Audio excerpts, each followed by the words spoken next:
You know what I like about that is that there was a meeting of the opposition party by Zuma, and I said, I'm not. So I asked Lloyd and Marshall to attend. They went. Danny went to make a presentation of a paper in that first meeting where he said the EFF must close down with the other parties and then form something under Zuma's leadership. I mean, things happened the way they happened. Floyd and Marshall, you know, he's just there and he speaks when it is necessary. But Floyd is the one who was leading the discussion. We said, no ways, not going to happen, and all of that. And then he comes back extremely shocked that that is not only proposing it, he has written it down. He has had time to think about it and wrote it down. So I said, no, that's it. Then we agreed that it's need, all parties must go consult them. What is our position? I said, we closed the EFF to Zuma. Not one day, it was not informed at that time. To what? Like, to do what? I don't understand. Then perhaps Daddy realizes they're not comes himself to one day we are all there as the officials in the fifth floor. He says no, he wants to see me as a but I knew what he was going to say. So I brought Floyd and I brought Shine. Then said I told him that's not I don't agree with that. And it's not the effect that so in his skillful way, you know, he said, okay, plus we are late now in the elections. Maybe after the elections, we can engage up. No. And then again, Floyd meeting to give their party strategy a position. They came back and said to me, the president of ATM, Zungula, said, of all of us parties, the only party, the National Free Freedom, which is properly established with national, is the EFF. Let's collapse this thing. Let's collapse all of us into the EFF. Oloneza was in that president of the case, he was there. I don't know if Carnios was there or what. They were all this. I still refuse. I said, I'm not, but I don't know. And then that's what they said. Zuma is the one who said, actually, the EFF is the way. Then Zuma responded and said, no. Can you imagine an old person vote? This old people never vote. And he told them the footprint of how it comes to and all of that. And then after the second meeting, we came back. Then they said, no, Zuma wants to see 4 eyes. I said, we'll go. And he says he's going to come back. I already know what that's up to. So I bring Vian. So Vian, let's go to him. Now when we entered the meeting, President Zuma asked me to stay and then Chabi Gaya Kandari and we asked them to excuse us. So I remember he started making that. But Floyd told me, But in the first meeting, Zuma addressed them for 3 hours. In the second meeting, it was relatively better. He addressed them for 2 hours. So I said, how do you allow them? Was thinking maybe general will stop him or something. But we sit there and just listen. I said, no problem. So when they said he wants to see me, then 15 minutes into the discussion, I interjected him. At the back of my mind was like, you're not going to address me for 2 hours. It's not going to happen. Not 3 hours. I said, no, but I was thinking, you endorse me. And then after endorsing the EFF, we'll have a proper discussion. We are now late. That's on the EFF. And then we can talk about what are issues that you want us to take up in and all of it. And then he said, well, it's too late because I'm launching a party. Yo, what's happening, guys? It's your boy Uncle B. As you guys can see the video before this, it was Julius Malema. Guys, I apologize. It's raining heavy, but we did need the rain, so good. I ain't complaining.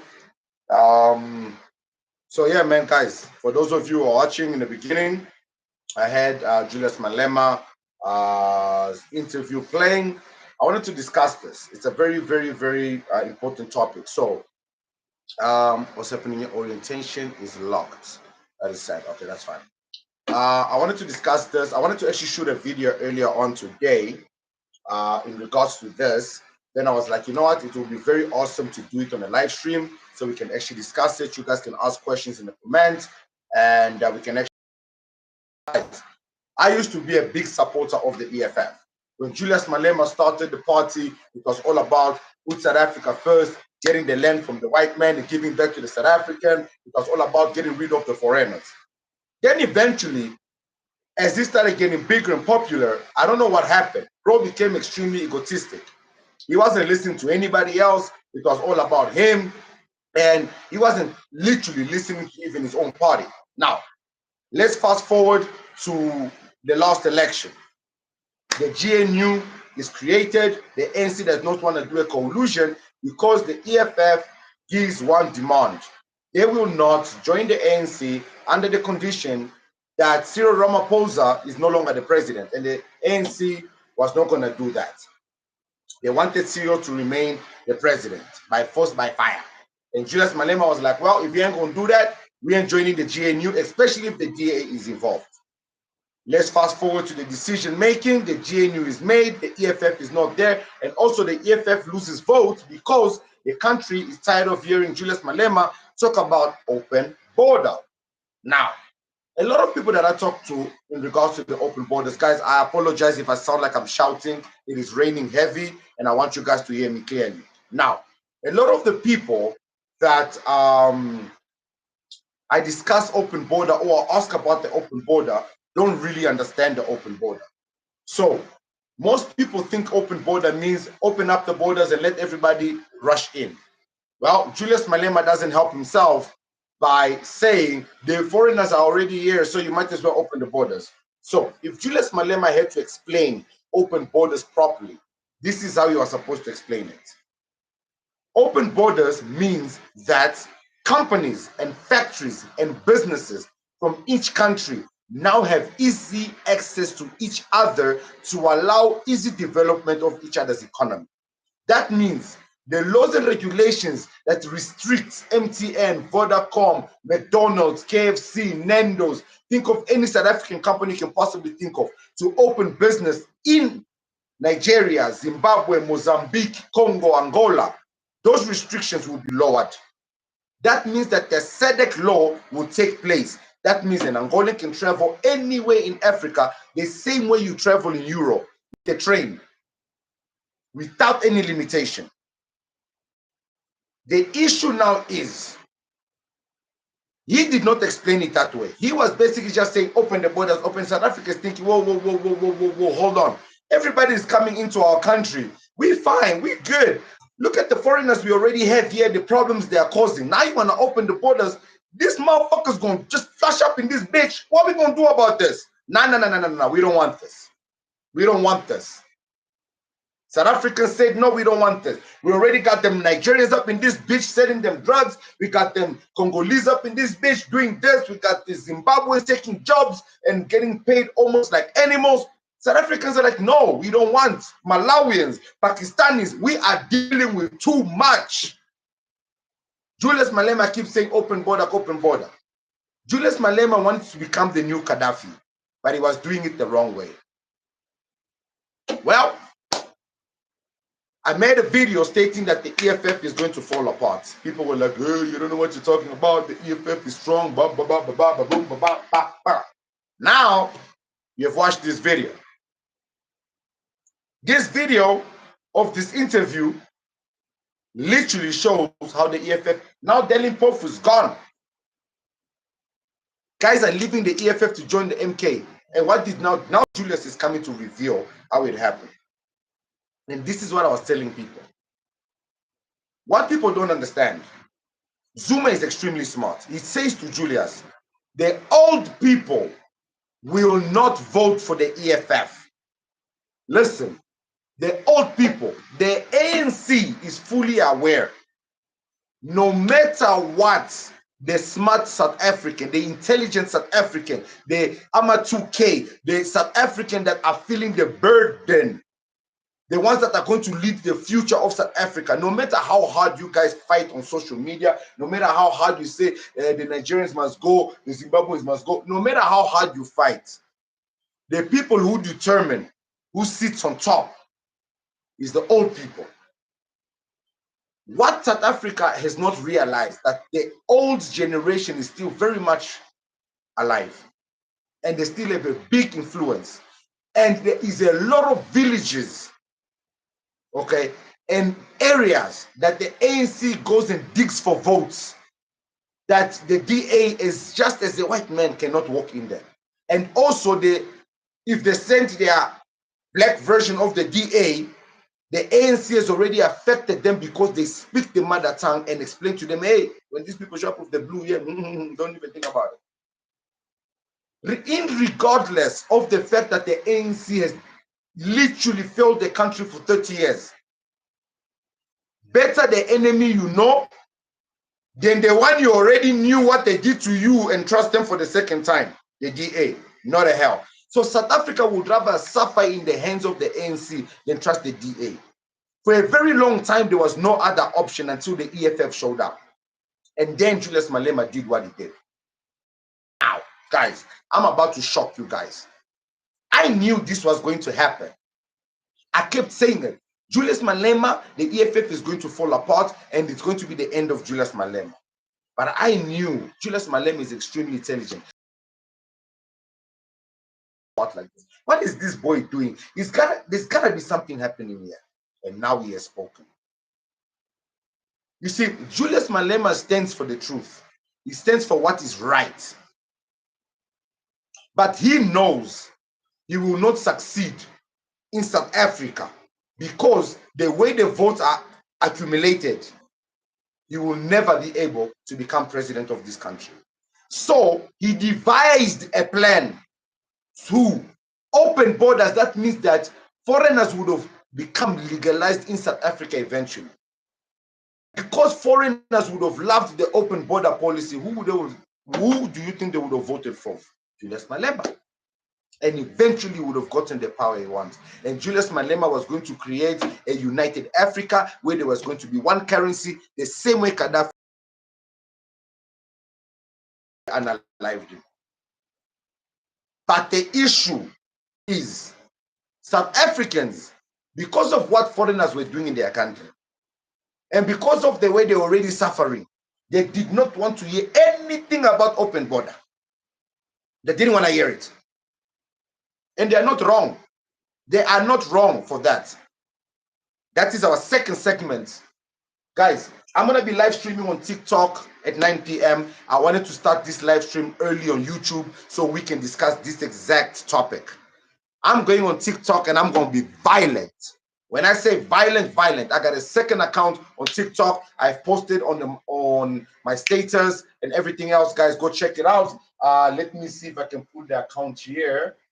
so you guys can see it, and you guys can go follow it on TikTok and join me when this live stream ends on that other side. Let's see if this is gonna be able to get it. Guys, I'm not sure if you guys can see this properly. I don't know. Let me unplug my phone.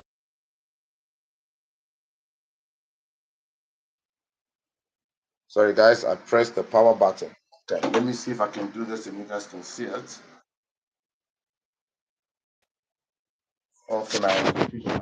Yes, I can. There we go. So guys, this is the second account. Go follow it. This is the only account. There's no content there, so be careful. Don't go follow a fake one. You know these people, they like to do fake stuff. Okay, guys. So you guys can go follow that account. So guys, like I was saying, just Julius Malema, literally, is an intelligent man. But the problem is he was running out of time. He realized what was happening in Africa. Look at the influx of Nigerians, what they are doing to Nigeria. Obviously, they are president. Look at what is happening in Nigeria. They are making sure that Nigeria is such disarray. They are making sure that Nigeria is struggling and suffering so much that they cannot focus on fixing their country. And the only thing they can think about is running away. Because imagine 230 million Nigerians getting angry and deciding to create a military base. Keep in mind, they've got oil. They decide to, you know what, we are going to stand. And then South Africa joins them. Angola joins them. Congo joins them. Imagine everything. Listen, Europe and America will not be able to stand Africa. We will be too powerful. Way too powerful. So you know what they did? Hello, Uncle Pete, Dikela, I'll see you on TikTok soon. So you know what they did? They destroyed. Guys, listen. Remember they unalived Gaddafi, and we knew why. They can't keep unaliving these patriots, these guys that are fighting, because now it's not easy. We will know why you unalived them. And it's gonna cause a havoc. But the big issue we have here, green, white, and green, not so much nonsense. They can't think straight. I'm hoping that tonight I'm gonna educate them to understand that they need to go back to their country and fix their country and become the giants that we know they can become. And let South Africa sort out its issues, and so that we can focus, so that things like this that are happening, we can be aware of it. If Julius Malema never made this video, woo-wee, everybody was just gonna say F the EFF. I bet you anyone with a brain right now is sitting there like, yo, this is a setup. He said, Jacob Zuma said, collapse the EFF and join me. And he said, no, Baba, why don't you rather claim me? Go there and say, guys, I'm joining the EFF, I'm supporting the EFF, so that the people that support you can come and support me. Because me now I'm young and I'm fresh and I can lead this country and I know the plan. And then Zuma said to him, you are not thinking, you don't know how this country works. The old people are not going to vote for you. The people who are really doing the voting here are not going to vote for you. And that's where we ended. That's how we got you. Guys, I've got 15 minutes on this live stream. So I want you guys to listen to me carefully. Listen to me. And I'm going to say something crazy. Crazy. Next year, because you guys are definitely sure you definitely 100% sure you don't want the DA. 100% sure. I don't want you guys voting for the DA. I don't want the white men running this land. Hell no. Look at what they're already doing at the Home Affairs. We're going to talk about that on the video. It's coming out tomorrow. Guys, since the ANC has messed up for 30 years and they betrayed us and created the GNU, how about we do this? Next year, we only vote 2 parties. The EFF, you know what? In fact, hold on. There's a guy there that can also do something. We vote either for 2 parties or for 4 parties for a GNU coalition of EFF Action SA, and MP. Or is it PA? Gaten McKenzie's party. Patriotic Alliance. PA, NK, EFF, Action SA. Tell me, if those parties take over this country, what will happen? Foreigners will not stand, guys. But the question now becomes, who will be the leading party? That one, I'm going to let you guys decide. But those are the 4 parties that were supposed to be in power. Think about it. If you don't want those 4 parties to do a coalition, think about these 2 parties, MK, EFF. The brilliance of Zuma behind the leader. A board and cabinet of Floyd Chivambu and everyone else that you know have brains in the EFF, guys. Woo! South Africa is going to be a power play. And I'm telling you, the Europeans, they will not allow this. Donald Trump is president of America now, guys. I haven't even bothered to follow that nonsense because I don't care. We have too many nonsense we are dealing with. With Donald Trump being president of America, this is the best opportunity for this to happen. Because listen to me, guys. Donald Trump is not going to do nonsense with Putin. Donald Trump is going to go kiss Putin's ass because they are suffering there in America also. They need petrol. Putin and Donald Trump are going to make up. Ukraine is about to get screwed. Europe is about to get screwed. Guys, listen. You guys are going to say Uncle P is a conspiracist. But then you're going to come back and be like, Uncle P, how did you know?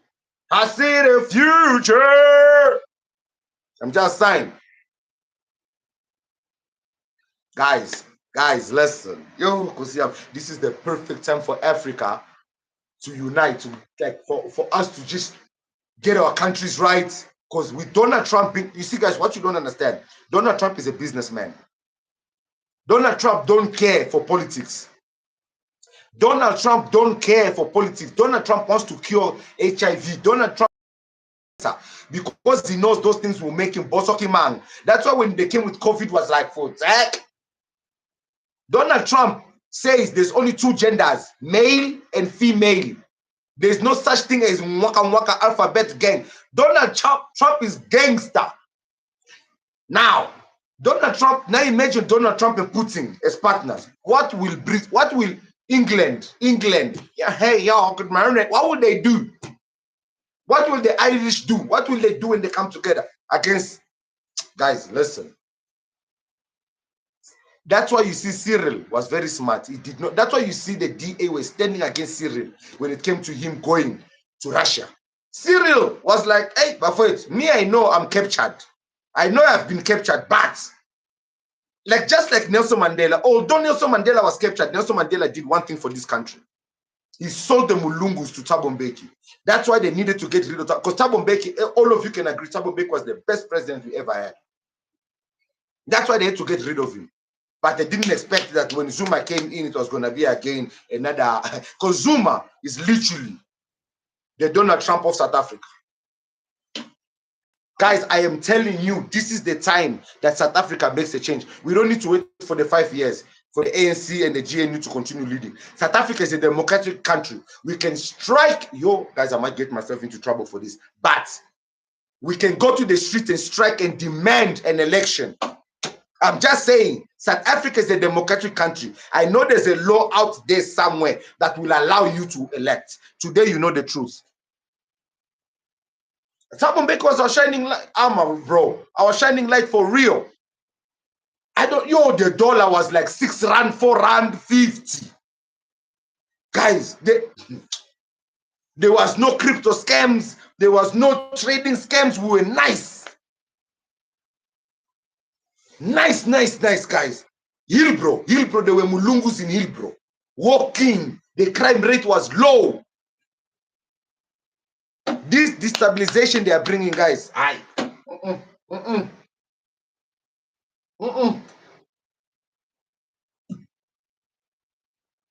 am so happy. Brother Aka, I appreciate your passion for South Africa. Bro, listen, people call me a bad kisser. They call me a lot of names. but I was raised to appreciate the person that feeds you. You know, they're saying you do not bite the hand that feeds you. You do not shit where you eat. I'm sorry, those other people, they shit where they eat. Me, I do not shit where I eat. And I'm eating in South Africa. So, guys, listen, I'm telling you, man, right now is the right time.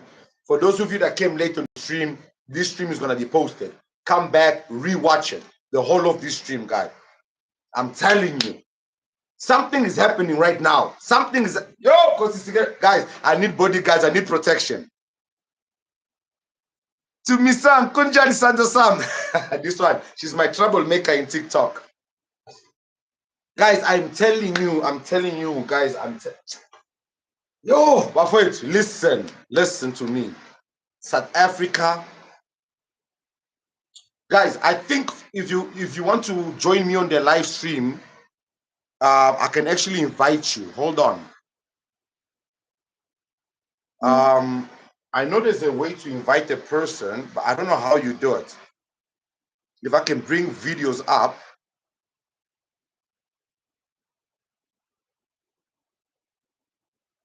I just have the live chats. Guys, sorry, I haven't live streamed. Highlights saved to your channel as okay. I don't know what's going on. It's fine. But guys, listen.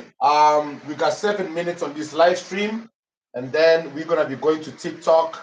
I love live streaming on YouTube, and I think I'm gonna be live streaming on YouTube more often, probably even possibly every single day.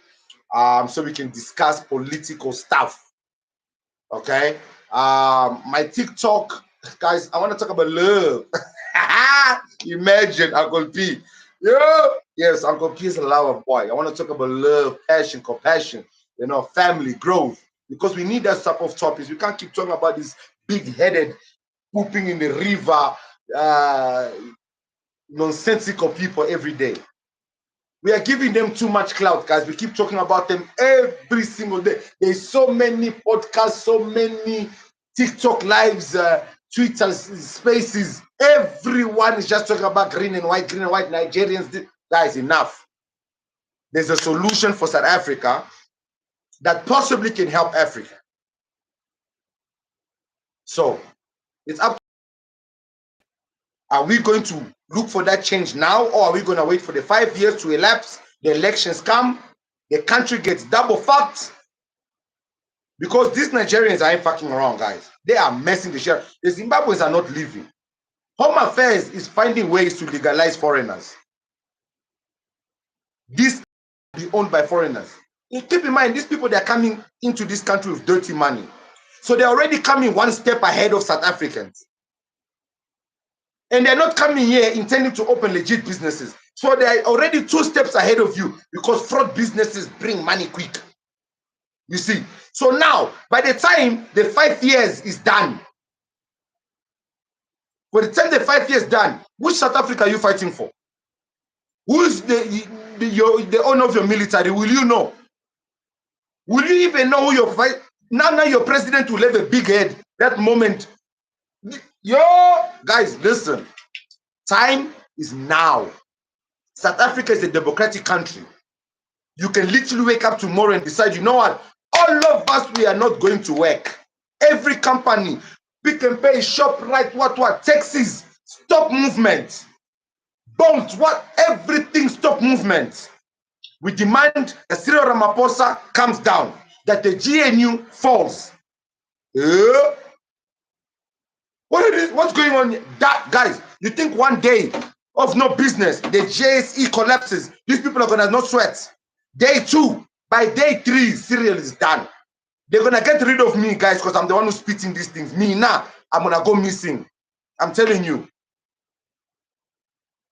So, please, for those who are watching this live stream, there are 43 people here. Just know, me, I'm not suicidal, guys. I love my children. I love everything about my life. Guys, I don't even drive, so I can't get into a car accident. Hey, guys, if they unalive me, you must know it's because of the truth. I'm telling you right now, if you stand for the truth today, nobody goes anywhere. Guys, take this live stream, download this video to your phones. Share it to Twitter, TikTok, share it everywhere. I'm going to TikTok to talk these things also. 5 years is too far, I'm telling you now. 5 years is too far. 5 years, this beard is going to become white, this bald. You see, for now it ends here. It's going to become here. In 5 years, my bald head is going to become here. All this will be gone in 5 years.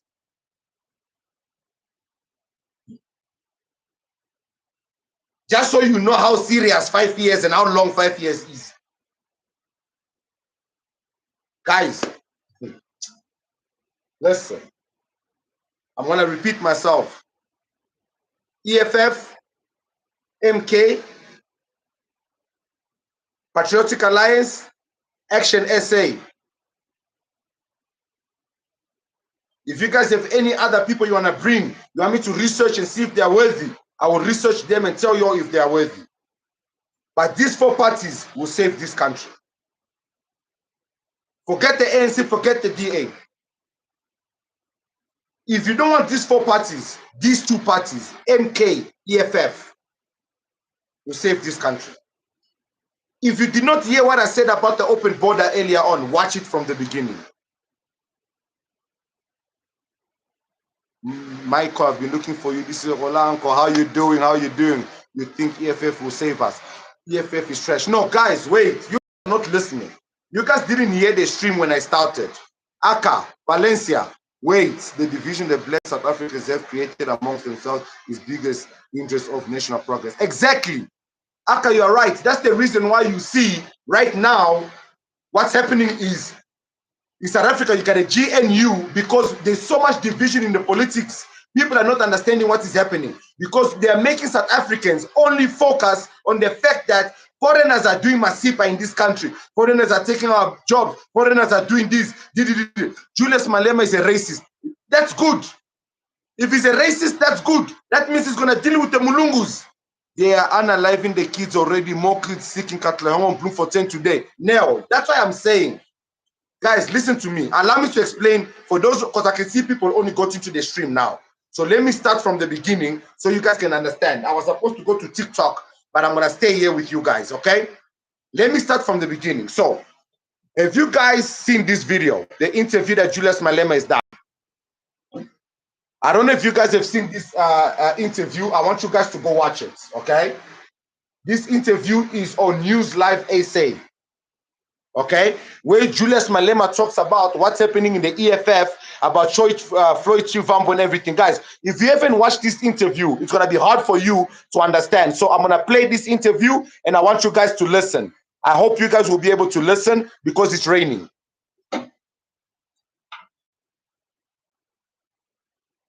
Okay, give me a second, guys. I'm going to turn my camera around so you guys can listen to the interview.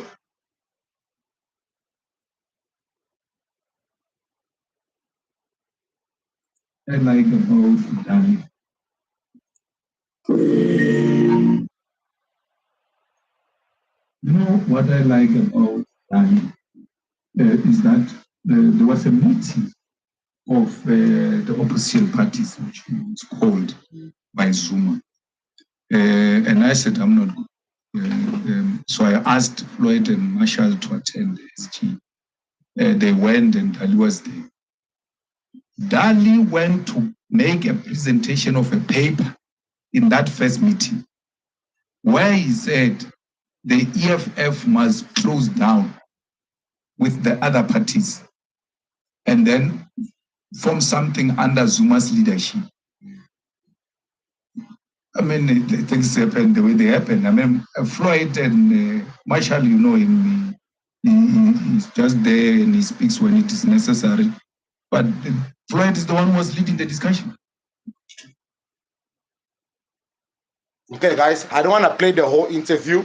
For those of you that didn't watch it, go watch it, okay? So somebody said something here interesting, and this is what I want to show you guys. Pinky Diamond said, I have noticed you hate the DA. Sorry, I am a DA voter. You are hating on the DA, and yet you are married to a white woman. You make me laugh. Remember, there are black voters who voted the DA. You see what I'm telling you guys? You see what I'm telling you guys? So DA people think when you dislike them, you are a racist. Prove that I'm not a racist. Because she said I'm married to a white woman. Correction, we were engaged. We have 2 children. We are now separated.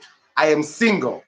Thank you very much. So you have just proven that I'm not a racist. So my hatred for the DA is factual, not racist. Done. There's your proof. That means that my opinions don't depend on race. They don't depend on anything else. They depend on facts. Nigeria and South Africa, we are good. Then Nigeria took advantage. We don't want Nigeria. Michael, exactly. This is what I keep saying. What happened is what? When they realized what Julius Malema was doing, guys, they needed to bring disarray. Foreigners started influxing South Africa. They started doing nonsense. But they started this thing from Nigeria and Zimbabwe. Look at the nations that are causing problems in South Africa. Congo, Nigeria, Zimbabwe, Mozambique, and Malawi. Those 5 countries, Pakistan and Ethiopia. These 7 nations, go research what's happening in these countries. And you will see that they are causing havoc in this country in order to make them flee in other countries. And one of the targeted countries is SA, because they need to destabilize SA people, not SA government, SA people. They want to make you dizzy. They want to make you hate your brothers and sisters so you cannot focus on what is really happening, which is they want to take over your country. That's why they keep saying that South Africans must travel. They must go look at outside. They keep giving South Africans free visas to all European countries.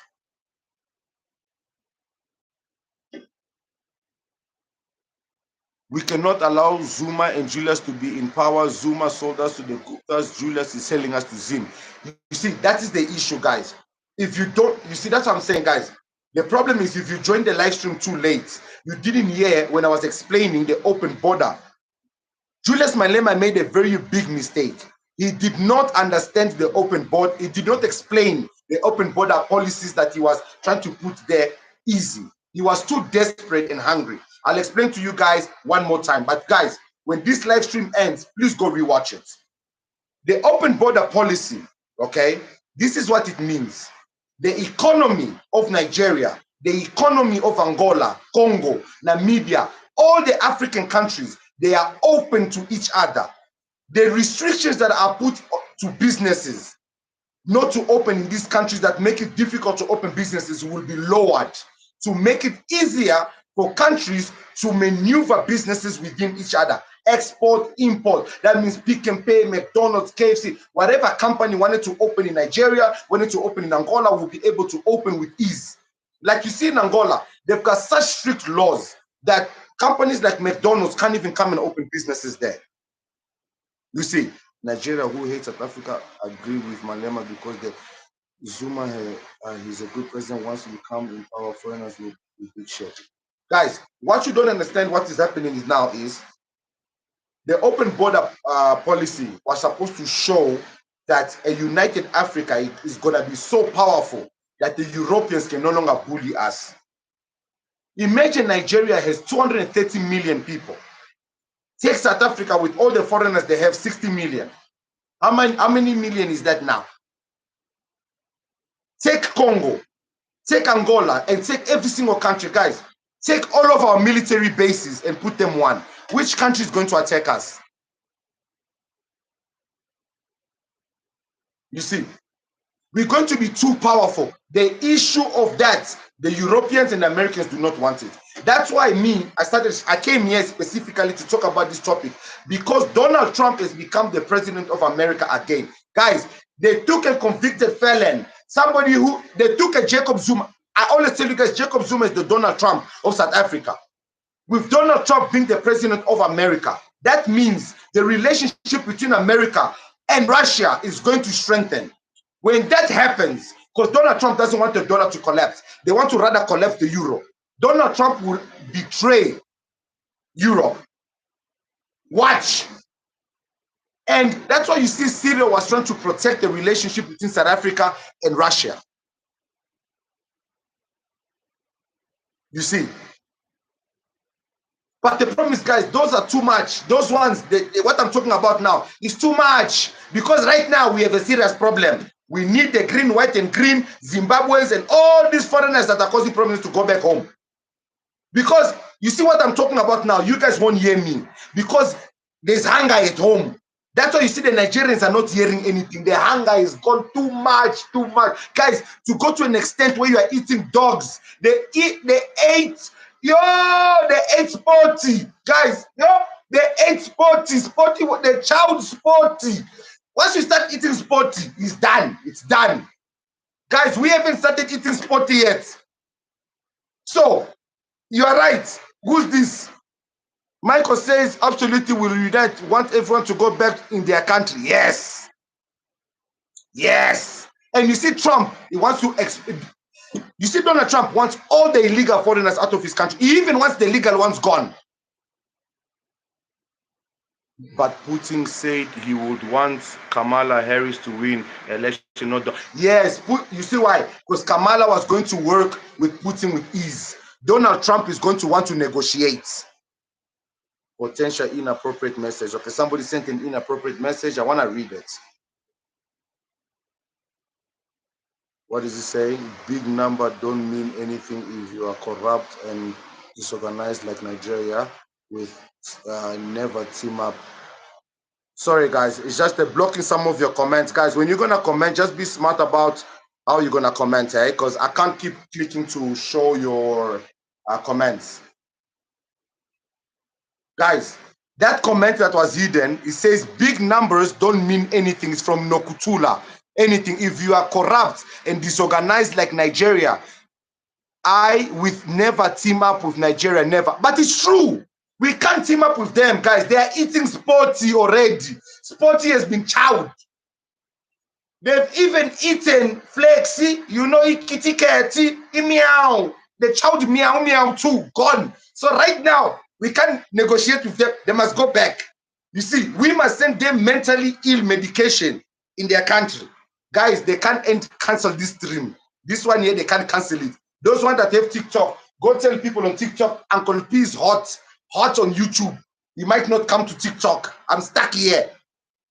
You see the problem, they've already eaten Sporty and Flexi, Felixi, Meow Meow, gone. So once you start eating those two things, guys, and if you think I'm talking nonsense, let me ask you guys something. What does Nigeria and China have in common? Everyone write it there. What do they have in common? I'm going to try to go on TikTok on my other phone. The battery is a bit low, and I'm going to let them know that I'm on YouTube and I'm going to remain here. What does Nigeria and China have in common? I know the comments on YouTube are usually slow, but I want to hear it. They eat rats, okay? That's one. Too many people, that's it, Azani.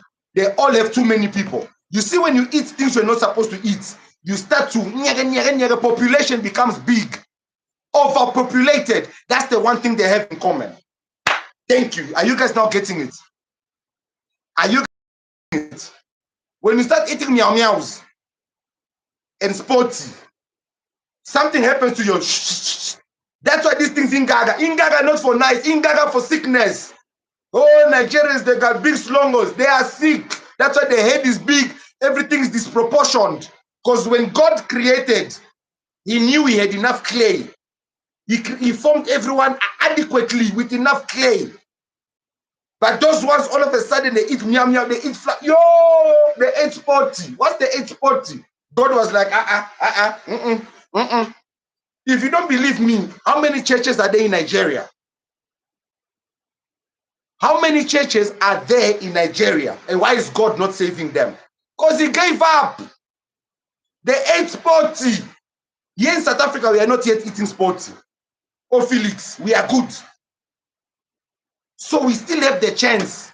So Nigerians, listen to me. We want to help you guys. We want to help you guys. Go back to your countries. Listen to me, guys. Go back to your country. We will send you guys medication. The thing is, you see, we can make these medications fast if you allow us time to breathe and think. And we don't have to focus on you guys. Just give us time, scats, please, to think, to breathe. Okay, then there's no more Nigerians. We don't have to stress. Now, after we've taken maybe 5 years of breathing fresh air, there's no more jollofinas, there's no more jollof rice. We are good. We are going to create a medication that is going to reset you into a normal black functioning person. Okay? Listen. Now, when we get you back into a normal functioning person, you start to think, we are going to recruit you into our militaries. You are 230 million. You can afford to lose a few. My penny says, as long as I've been waiting you all day. I'm here, and our labs are developed enough to make those medications. Exactly. So you see, we're going to recruit you in our military bases, because you guys are like, guys, if you watch those movies, the Vietnam movies, where they're in the war, these guys are like mosquitoes. They are just coming, and the Americans are just killing. And there are so many that eventually they overpower you. Whereby the Americans have to make a part 2. That's why you see Rambo was Rambo 1, Rambo 2, Rambo 3, Rambo 4, Rambo 5. Because they couldn't finish those Vietnamese. There were too many. Too many. So now imagine 230 million Nigerians. And in 5 years, they might even be, right now, they might even be 250. Now imagine in 5 years, they might be like 280, 300 million. So after we give them medication, now they're functioning properly.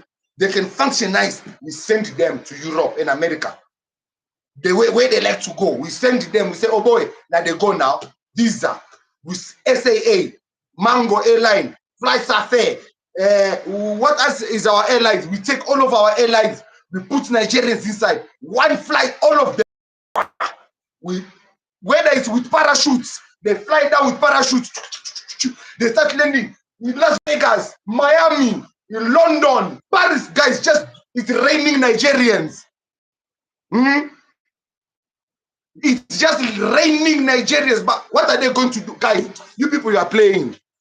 Listen to me. Oh, Uncle P is crazy. Uncle P doesn't talk sense. Are you guys listening to me? No. They can't implement a one-child rule. I'm giving you a better idea. We use them for military forces. We started dropping Nigerian babies and Nigerian guys. Imagine those big heads just dropping in Las Vegas, in New York, with all those big screens they have. Here there's a Victoria's Secret advert running there, and then you just see an Igbo man. Ooh, it will take one Igbo man to. Hey guys, let me be careful. Donald Trump is president now. He might just come after me. That man is crazy. He goes after small people. That man, me, I'm thinking I'm a nobody. Next thing, Donald Trump is calling me. You know? Donald Trump, calm down. I'm just trying to find peace for Africa. Nah, calm down. Relax. You have weird tendencies. I'm a nobody. I have literally less than 3,000 subscribers on YouTube. So nobody's even hearing this thing. Guys, so listen. Nigerians, listen. Must I speak an African language they won't hear, ne? I know YouTube will translate it. Guys, listen. Me, I've said my piece. I've said my part. So it's up to you guys what you guys want to do. I'm telling you guys, South Africa, right now, I'm telling you, this illegal immigration shit, this thing of legalizing foreigners needs to stop. No more, guys, the Nigeria, right now, the Nigerian embassy needs to be closed down. Right now, the Nigerian embassy in South Africa, why that embassy is still standing, I don't know.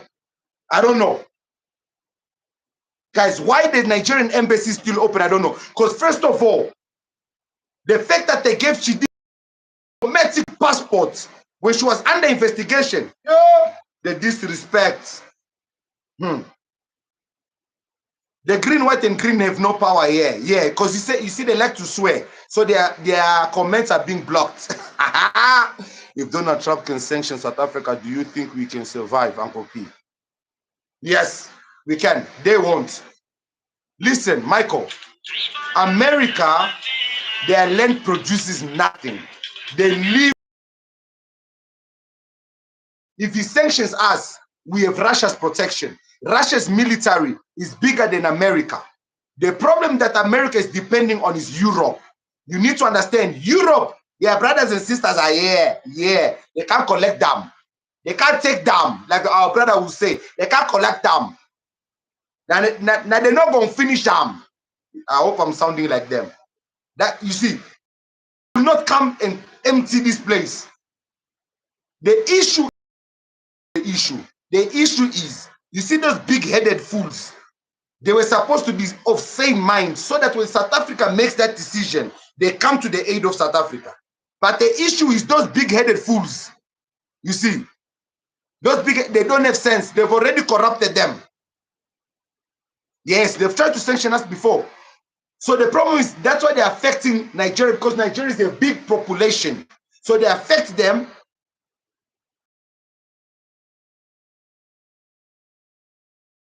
I'm trying to walk into TikTok and it's telling me I'm suspended.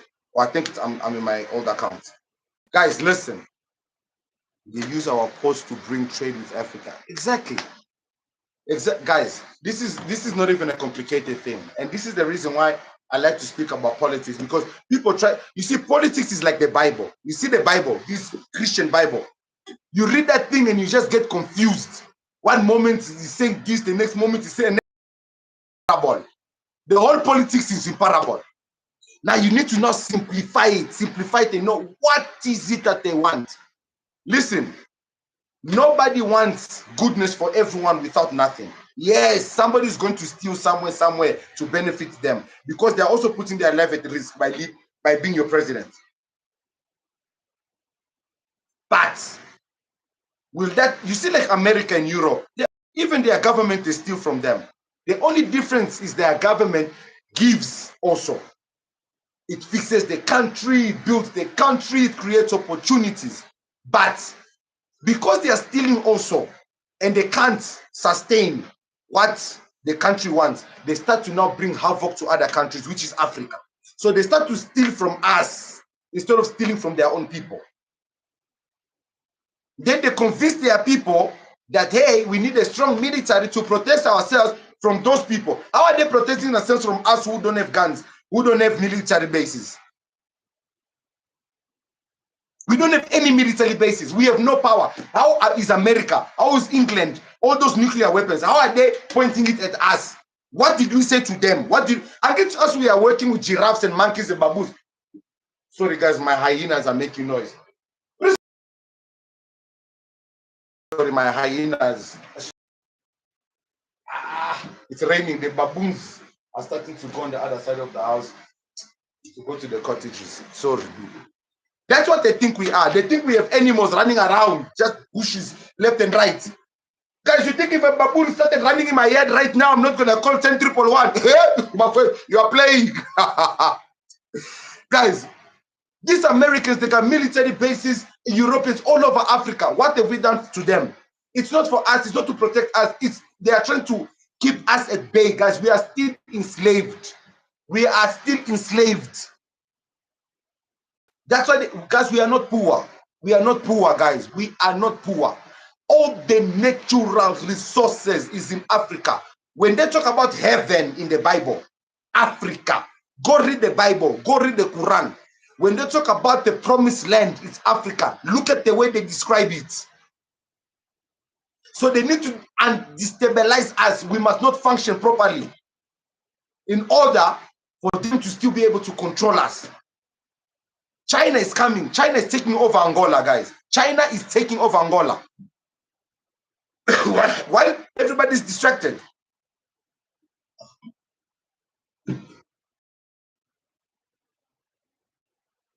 While everybody's distracted, Africa is being stolen. Guys, Angola is becoming China.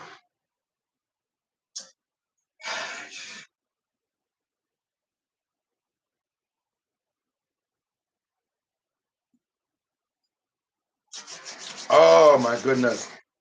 Oh, hey, Aqua. But America had no better presidential candidate to choose from this election. Both Kamala and Trump would have sanctioned us. It doesn't matter, guys. They can sanction us until Jesus comes. They can sanction us until Jesus comes. The fact that we have Russia's protection, we were fine. We were fine. That's why they were trying. You guys, which is the best? Do you guys remember the movie Troy, where they used a dummy, a horse, and they gave them as a gift? Inside that horse, they hit their soldiers. In the middle of the night, the soldiers came out and they attacked them. That's the same thing they're doing to South Africa. They are sending you foreigners. So they are chowing you from the inside. You see, slowly. Because they can't send you missiles. Because once they send missiles, that means it's a war. And somehow somebody has convinced South Africans that your military is useless. Trojan horse, thank you. Nigerians, Zimbabweans, Malawians, Pakistanis, they are Trojan horses. Decapitating you from the inside, eating you like a leech. Before you know it, your president is a foreigner.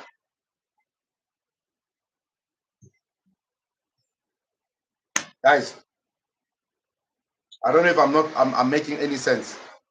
I don't know if you guys understanding what I'm telling you. Africa is in danger.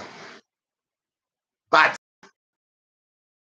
guys, a dololo is all there.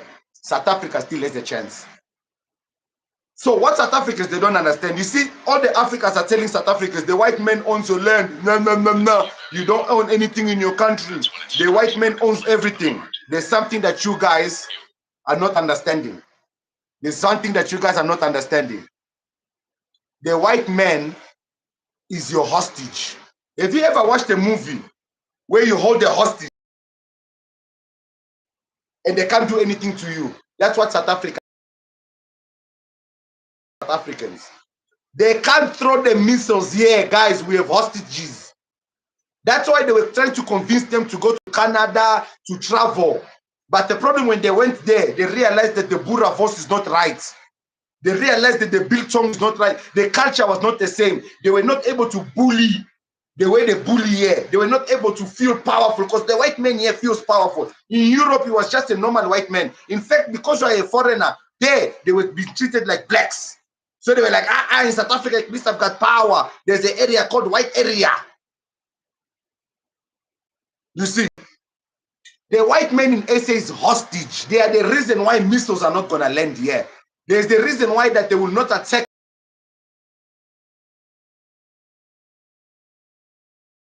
Uncle P is spitting facts. Guys, I don't have time for green, white, and green. I need to start educating our people now to understand the fight is serious. South Africa, listen to me. 5 years is too much. We can't wait for 5 years. ANC and DA and this GNU nonsense is not good for this country.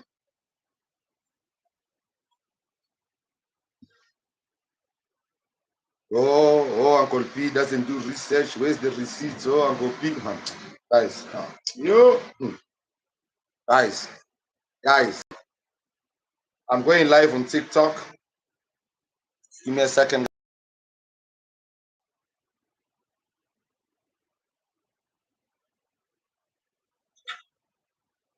Right now, in my area, 2 days, there's no water. 2 days, no water. Other areas, load shedding has come back.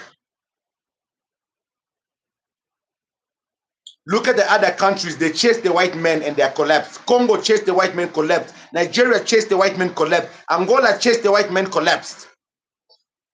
You need hostages in order not to collapse. Look at Tunisia, Egypt, all those countries. What kind of Africans are they? And why are the countries not collapsing? Any suggestions now we can make Nigerians go home? Let's close their embassy. Let's start there. Hey, Naledi, let's start by closing their embassy.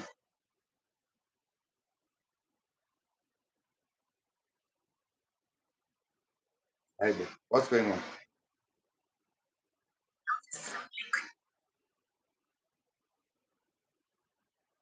Guys, the live option on my second account is disabled.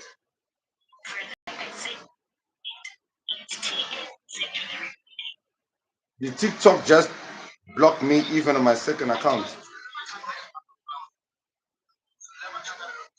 Hi man, I'm busy entering people's live streams here by mistake. Okay, guys, listen. I'm sorry. Anyone that is on TikTok, I think I'm gonna put up a video for them just to let them know that for some reason there's no live stream here. Okay, let me just put up a video. Hey guys, quick one. I am currently live streaming on YouTube. I'm trying to live stream on TikTok, but for some reason the live option on my second account is not there. I think when I made that advert that's my second account, somebody might have reported me. Guys, they don't want the truth, but I'm telling you right now on YouTube, it's hot. It is hot. So come and check me out there. I'll see you guys. Peace. All right, guys. Oh man, guys, this content creating thing and keeping people going is crazy. We work on embassy must be closed down. Definitely, the NC really plans well. The enemy is trying to distract, destroy your channel, but the devil is a liar. Come on, guys. Mhm.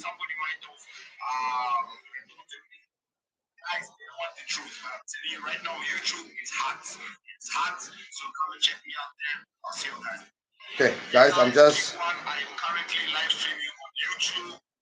These guys don't like the truth, man. These guys don't like the truth, man. But we ain't giving up, SA.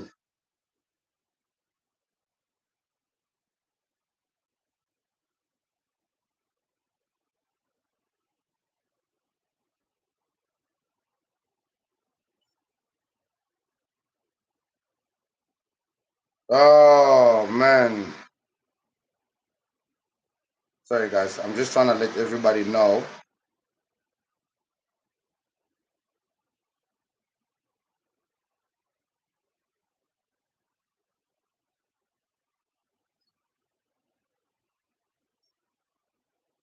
Live on YouTube right now. Let's go. Okay. Give me a second. There we go. Save and posts. Post video publicly. Your account is public and your blah blah blah post. Okay.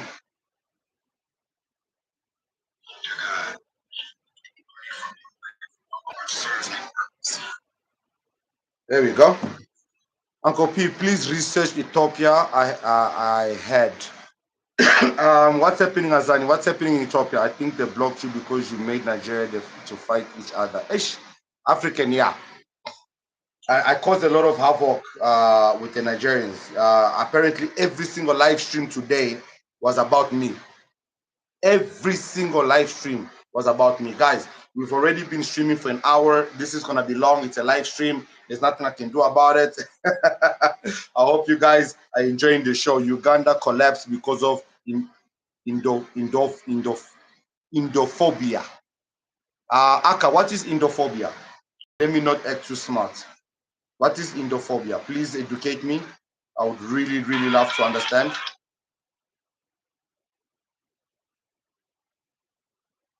You see, guys, I don't come here and try to pretend like I know better than everyone. I'm here to learn just like everybody else. I pumulele things that I know, that I just know. And when I'm telling you Africa is in danger, right now, somebody asked me, Uncle P, what is the solution to deal with with Nigeria? Close down the Nigerian embassy. Guys, and it's only, guys, let's not get distracted, man. Let's not get distracted. It's not only the Nigerian embassy, even the Zimbabwean embassies. I'm telling you, especially the Zimbabwe embassies, because they are the ones who cost 52 million and ended up coming back. Because there's no way Nigerians were deported and they found their way back that fast.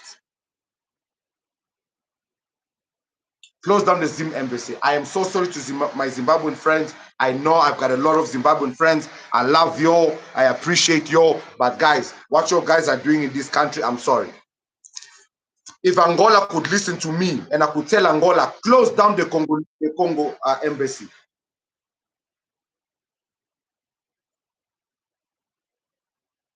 Guys, I'm telling you right now, this country is in danger. We are dealing with people. Look at what the Pakistanis are doing. What has South Africa ever done to Pakistanis? Do South Africans even travel to Pakistan? South Africans don't even date Pakistanis. Zimbabweans, they are the ones who date them. Why are they unaliving South Africans? Oh, when you are anti-Indian, okay, India were the whites of Uganda, but they chased them away and didn't see their value in developing Uganda. Oh my goodness. You see what I'm saying, guys? You see what's happening in Africa, guys? Imagine the Pakistanis, they are unaliving South Africans. And I've never even heard of a South African going, yo, hey, I'm going on vacation to Pakistan. To Pakistan. Nobody in my whole 36 years of life, I've never seen anyone. I've never gone to Old Tampa International and seen anyone going to Pakistan on holiday.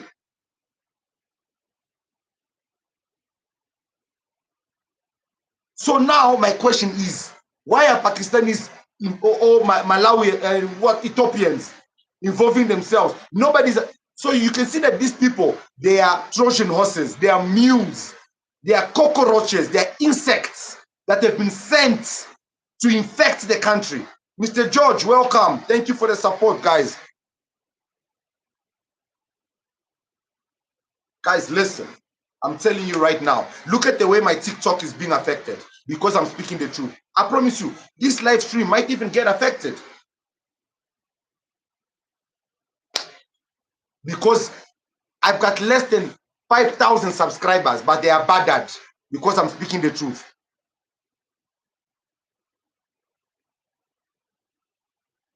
Guys, I'm telling you right now, they can't get rid of all of us.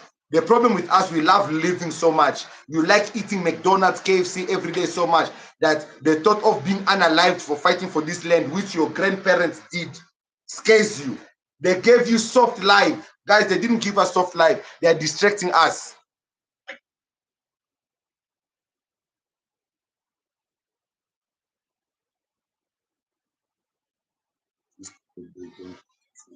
I think you will be off for a week if you spoke about the orange man. Aish! That orange man, yes, Sisi. You know what? Let me put this here so we know who we are talking about. I'm even gonna put this bam bam here. Guys, every time I do this, we know who we are talking about. Nah? Nah? Let me put his pants like no, let me put his privacy. Sorry, Patrick. As this, no? Yeah. When I do this, we know who we are talking about.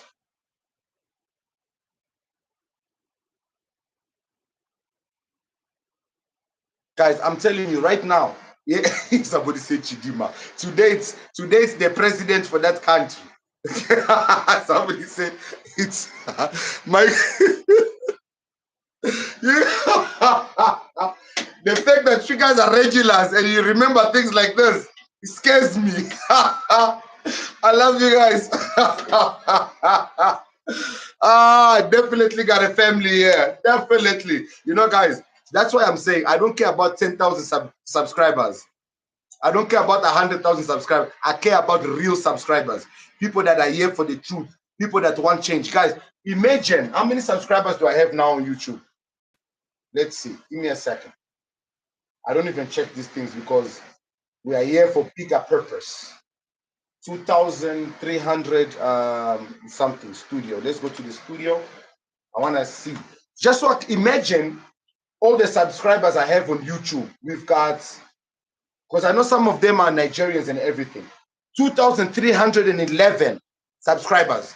Imagine if all of us stood together. You think we can't close the Nigerian embassy? Just 3,000 of us.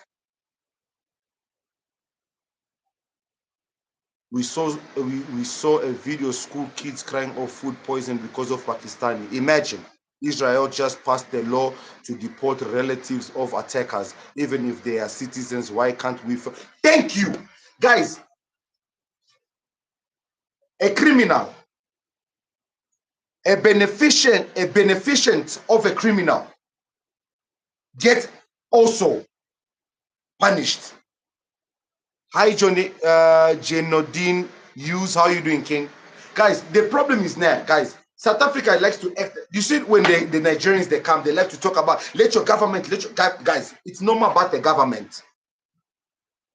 These people need to leave, guys. I'm telling you, these guys are Trojan horses.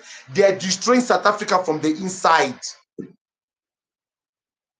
If the thing is, South Africa seems to be scared, whereas they are facing wolves in sheepskins. They failed to get to 30K. weekend Uncle P, we also need to contribute to your channel. 29.99. Did somebody just contribute 29.99? Guys, listen, wait. You can listen, guys. I will never ask you guys for money. I will never ask you guys to contribute. Okay. What I'll ask is for you to share the message and to grow the channel. Okay. If you guys are going to contribute, then you have to tell me what we are using the money for.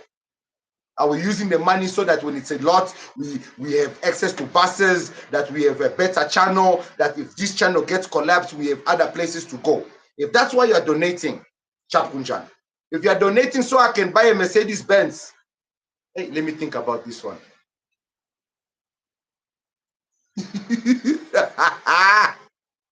Guys, listen, I don't need a Mercedes Benz until the country is saved. Let's save the country first, guys. So if donating the money will lead me to do things that will save the country, let's do that. But if it's for me to enjoy life, guys, keep your money. Please feed your families. Buy your child the extra pair of shoes. Hi, Uncle P. I am from Soweto. I started following you. Everything you are saying is real. We know, guys, we are living in this country. And what upsets me and what pisses me off is that people are busy acting like we don't know what we are talking about. Guys, right now, if you're in Soweto, you want to come to me, you have to end in Bree or in MTN Taxi Rank. Who are owning all the shops there? And are any of those shops doing businesses that are legal and legit? More taxes obtained and better standard of living, less crime and better program for unemployed and senior, free education and free healthcare can boost SA standard of living. Facts. OMG, I nearly miss out. Hi, Uncle P. Olelwa. Hi. They are planted here. Do you know they don't own those plazas? Exactly. And hardware stores, they are raising money to fund the. Thank you. Naledi, thank you. Guys, those plaza shops, even Chinese, their businesses are being funded by their government.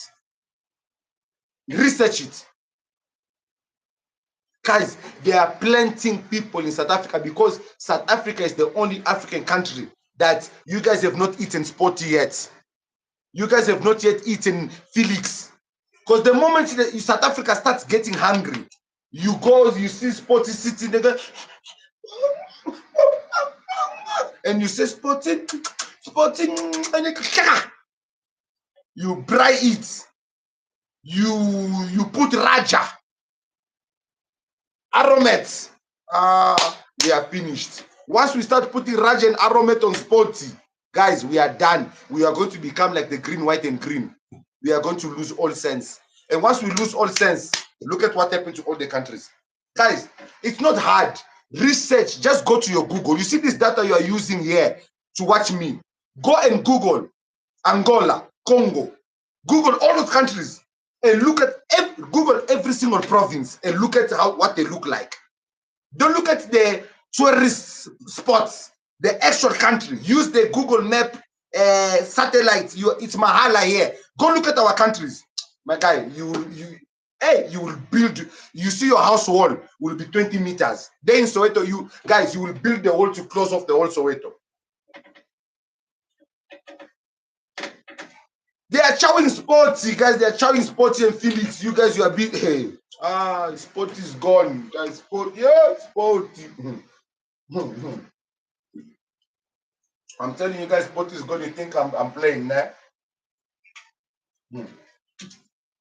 Guys, SA is in trouble.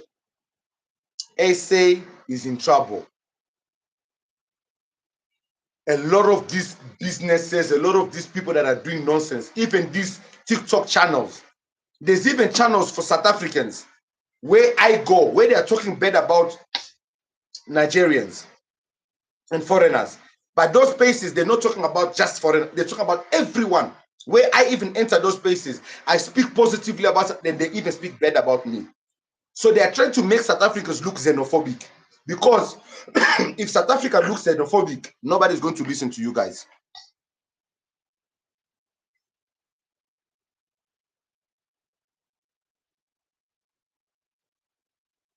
Sbu, no, you can't do that, Sbu. Okay, Right now, we have a problem with load shedding. Right now in my area, 2 days we have no water. 2 days we have no water. You know why? Because the supply chain. Remember, when the Muzungus, when people they don't understand. Listen to me, guys. When the Muzungus had power and South Africans were building this country, the Muzungus were only building it to their capacity. Then when the South Africans were now becoming powerful and taking back their country, the Muzungus had no more choice but to realize that they didn't need to expand. So they expanded to cater for the black South Africans.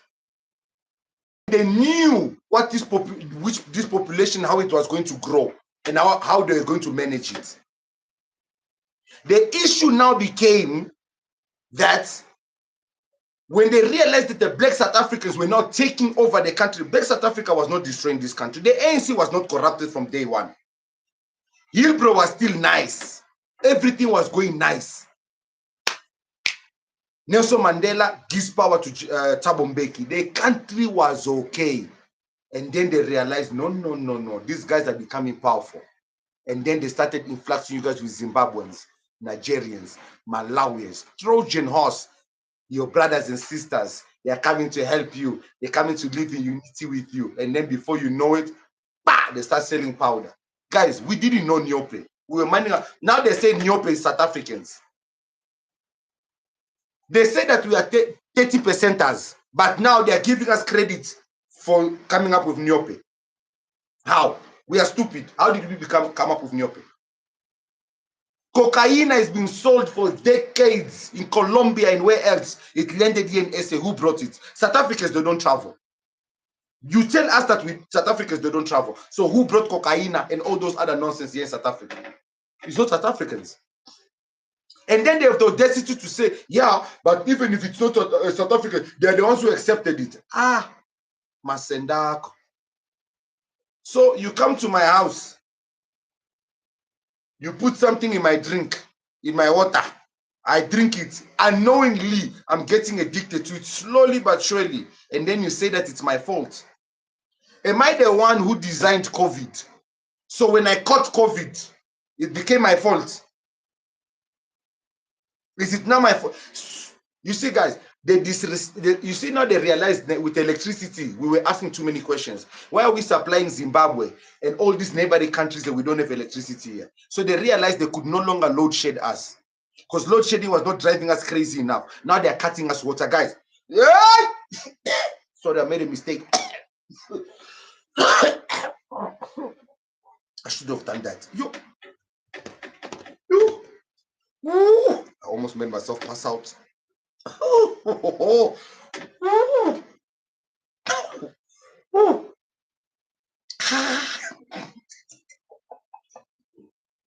Guys, they want to drive us crazy.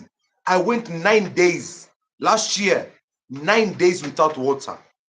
9 days, guys. I had to keep going to different neighborhoods where I have friends, buying 5-liter bottles of water. I didn't want to shower before the live stream because I have water in a bucket. You see it raining right now. I put buckets outside. In my country in Angola, because it's so hot, when it's raining, you can go shower in the rain. I'm going to pull an African, guys. Voila. Just because I can't show you guys on live stream. I've got a bucket with soap and everything. As long as it's raining, very soon I'm going outside. In the rain, Baba. I'm an African man. The white man is the one that told me I'll get sick in the rain. It's a lie. That's how we used to shower before they created shower in hot water. We used to shower in the cold. The black in me is going back to Africa. You know?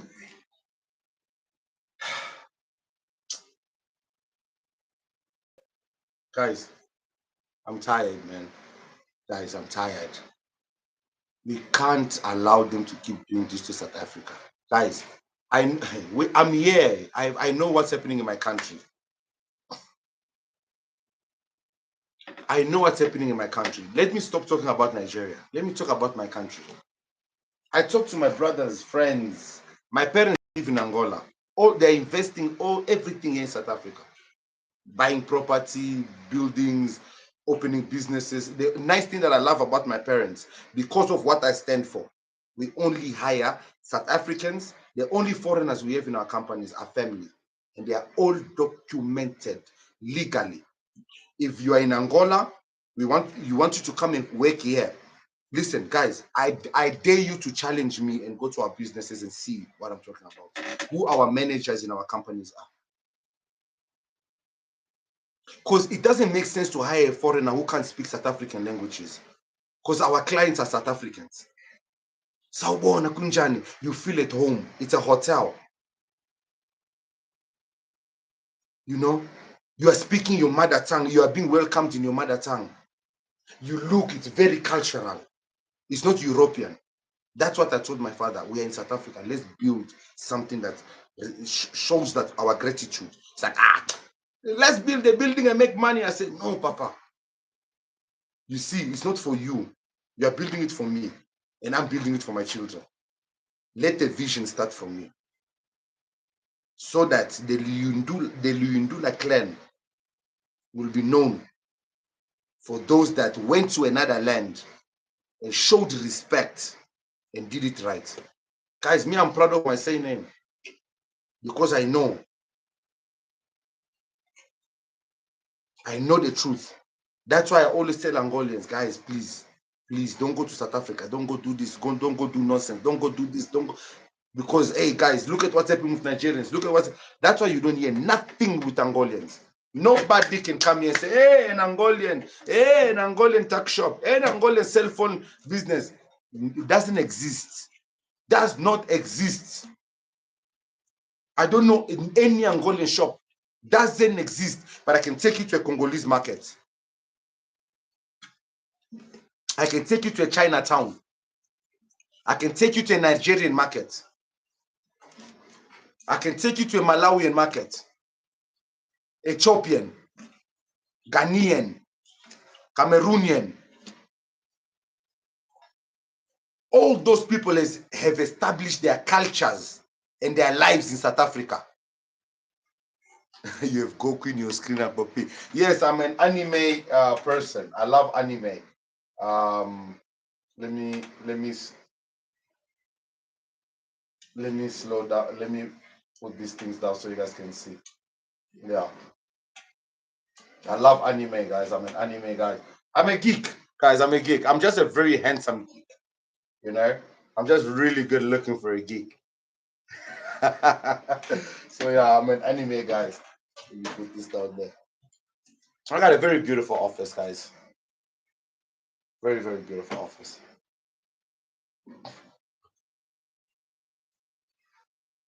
Guys, look, I don't want to sit here and scream for the whole night.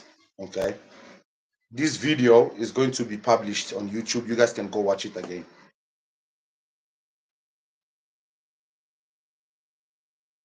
Ireland removed South Africa as a visa-free entry country due to the number of African immigrants who came to South Africa for the sole purpose of utilizing. Yes, that is true. I just got a notification Chidima is winning Miss Universe. Guys, this thing of Chidima winning Miss Universe, it's not about votes. You guys can go and vote all you want. Chidima is still going to win. This is a political thing. Guys, be careful. This is all political. Let nobody make you dizzy. This whole Chidima thing is all political. That girl, if she's really 22, 23 years old, she can't have the kind of balls and cojones that she has unless somebody is giving it to her. Guys, these Nigerians, they are very egotistic and very.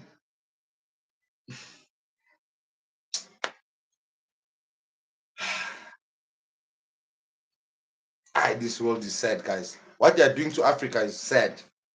It's like they are toying with us. They are playing TikTok. They are playing ping pong. They are playing TV game with us.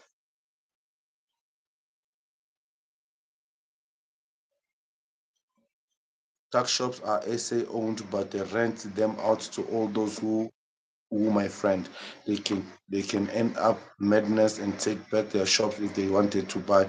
They look up at the ANC getting rich. Exactly. The problem with the sponsor shops right now, guys. I want to show you guys this video.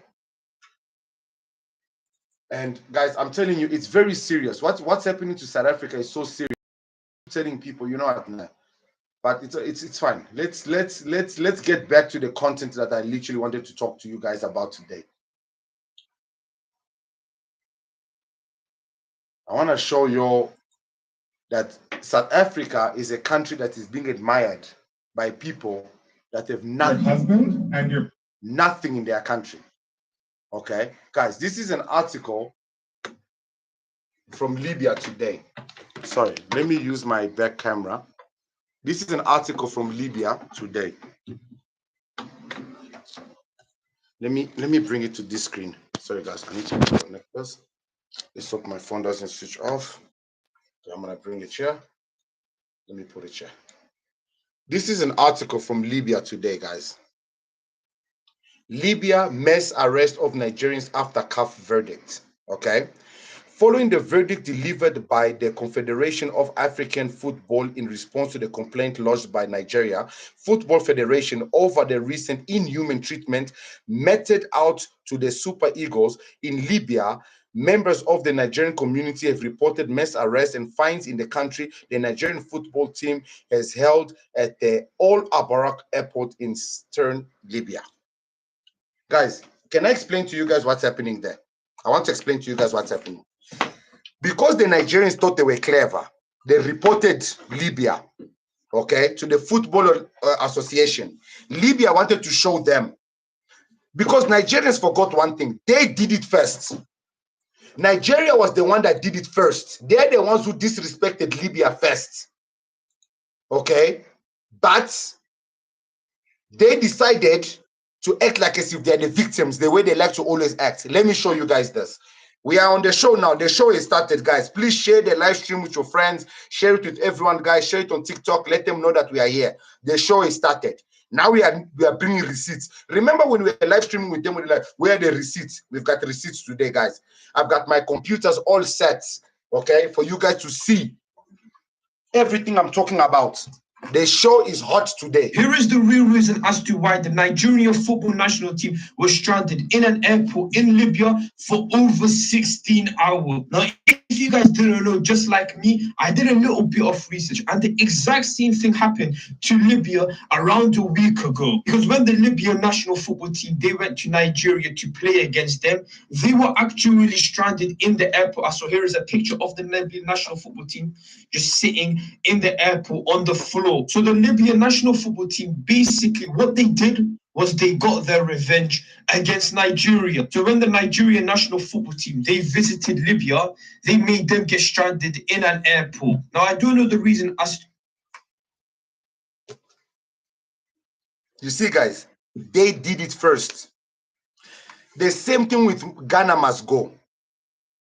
The problem with Nigeria is they always like to play victim. They do something and then they want to play victim. Like you say, oh, everybody doesn't like us. Everybody doesn't like us. Nya, nya, nya, nya, nya, nya, nya, nya, nya, nya. Nigeria claims that South Africans is owned by white people. I did a very interesting research. Very interesting research. Give me a second.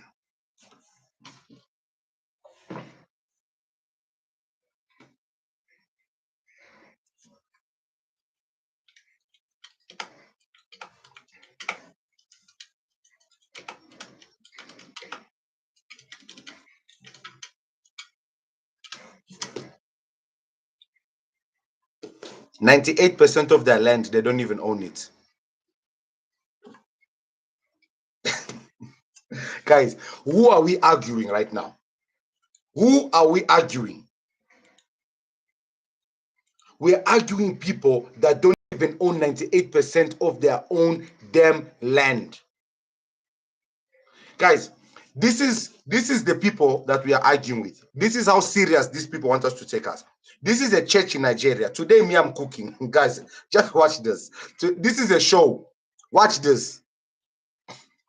Read the caption. What does the caption say? Nigerian man goes to church to get delivered from South African Nyash. This is serious. Like, this is not a joke. This is a real church. If you went to South Africa, how? Without being controlled. Guys, I can't laugh. Okay, I cannot laugh alone. This man went to church and he's giving a testimony about his deliverance.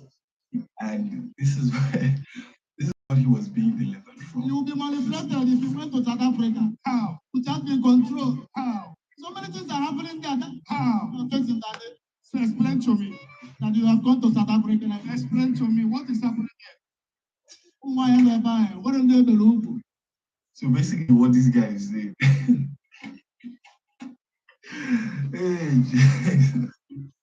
Uti, South African women have spoiled him. Like he's saying, South African women have spoiled him. He's saying that there's nyash everywhere. I talk for my previous video. Say, men go come something or get waiting the guys do. This is my uncle here. Guys, these are the people we are fighting. These are the idiots we are fighting. Guys, imagine he went to a whole church to go for God to deliver him from South African Yash. You can't make this shit up. These people are not normal. Guys, we are fighting with idiots. You know what they say? When you argue with a fool, you look like a fool. That's why they are laughing in South Africa. We look like fools. Guys, we need to stop. Guys, and follow the things you don't listen. And follow all of their live streams. And follow all of their content creators. Let them talk to themselves. Let them look like the fools that they are. Guys, he went to church to get deliverance because of a Xhosa Nyash. I know it was a Xhosa Nyash. Because if it was a Zulu one, he was never going to make it back to Nigeria. If it was a vendor one, he would have unalived himself.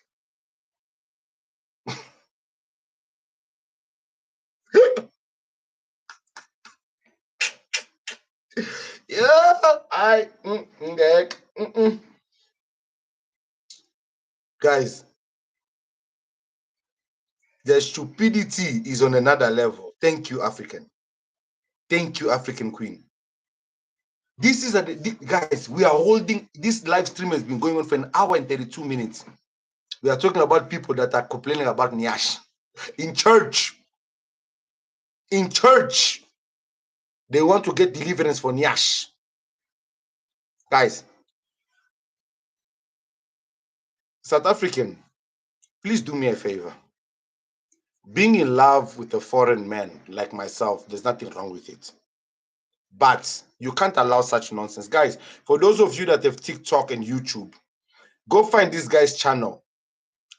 Report it, please. Today we are cooking everyone. Nigeria was instrumental in the Commonwealth's decision to impose sanctions on South Africa. Nigeria boycotted Commonwealth Games where South Africa was allowed to participate and was a key player in pushing for South Africa's exclusion from international sports and other global forums. Let me pause. So this idiot, see this guy, his name is also Patrick, and his woman, who's a South African colored. Their whole podcast, their whole content is about bashing South Africans. These dumb duos here, these coconuts, these dumb cops. Guys, the problem with you guys, you are the ones who are keeping these people functioning. Instead of coming to watch my content, which educates you, which empowers you, you go watch that one that pisses you off. And the worst part, this one, my one, you'll watch 5 minutes and then you'll comment and you leave. That one that is pissing you off, I'm gonna get their channel now. That one that is pissing you off, you watch the whole thing. Like right now, Tolelua is asking me about the channel. Don't go watch all those videos, because the more you watch, the more they make money. Right now, they're living, I think, in Dubai, I heard. You know that you can actually report him, because the passport he's using is a South African passport. He used the South African ID and passport. Penelope message retracted. Okay. Guys, he's using a South African passport while he's talking this nonsense about South Africa. I'll get the channel now, the TikTok one and the YouTube one. But don't engage with the algorithm because you'll boost it. Nigeria was just doing this for South Africa. Yeah.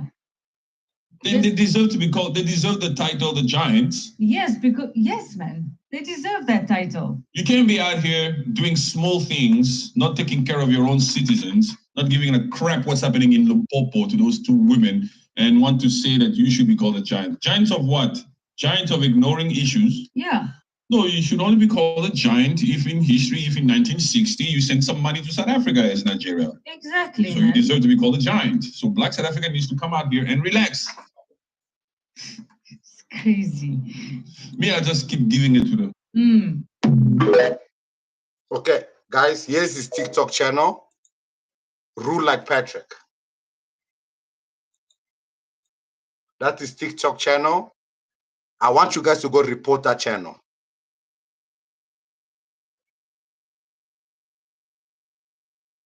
Go report that TikTok channel as much as you can for hate speech. Report this channel for hate speech. This channel deserves to be taken down. Do you see the biggest issue that we have here in South Africa? We go where toxicity is. And then we entertain these toxic people. We give them the time of the day. We want to argue with them. We want to debate with them. We want to make them feel like they are wrong. Guys, they don't care whether they are wrong or not. They don't care whether they are wrong or not. These guys have been sent here for a mission and they are being funded. Yeah, thank you, Siboniswa. Even on YouTube, it's Rule Like Patrick.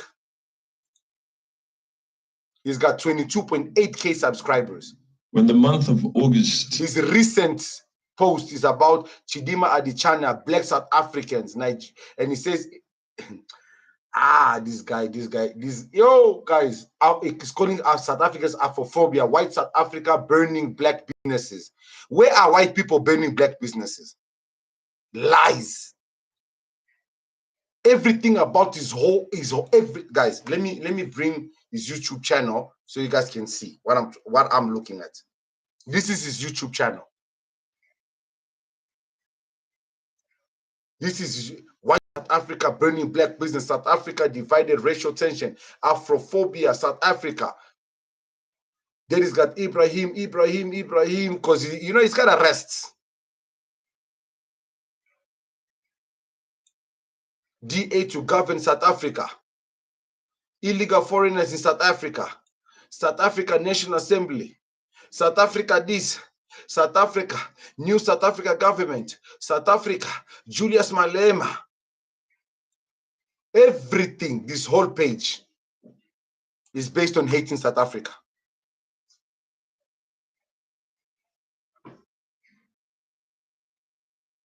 All these people are being funded, guys, so that their pages can grow. That's what I'm saying. We need to start sharing these live streams. We need to start pushing our contents, guys. Don't be distracted by stupid things. There's a guy here on my TikTok. Let me find him and I will show you guys. That guy's TikTok has no followers.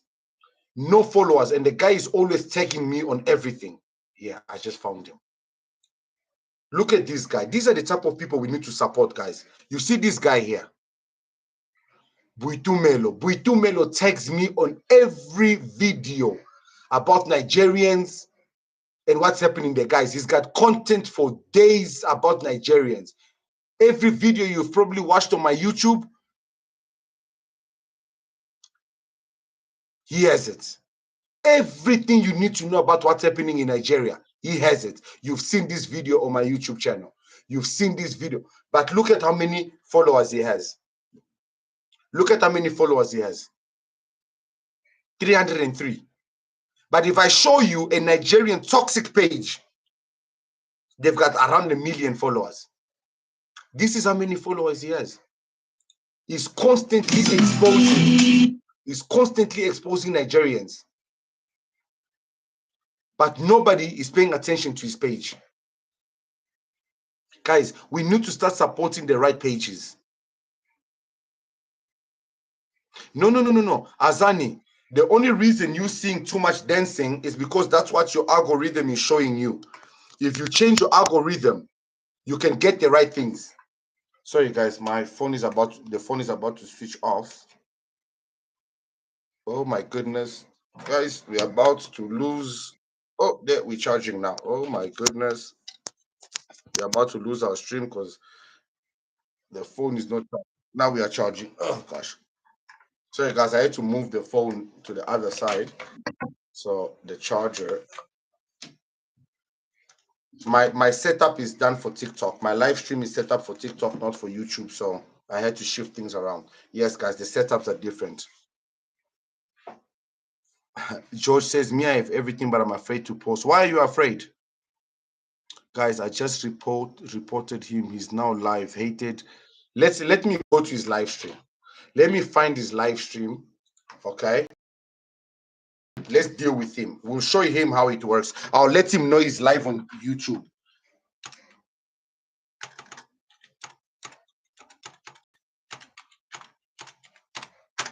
Let's play the game like them, guys. Let me find him. Okay, he's live right now. Let's find him and let's let him know he's live on YouTube also. Yeah, there he is. Let me let him know that he's live on YouTube. That we are cooking him here. Him is doing it for money, guys. Remember, he doesn't care. He's doing it for money. Where's the volume? There. Take care of your stuff. Take care of you. Don't fall for the ookie dookie.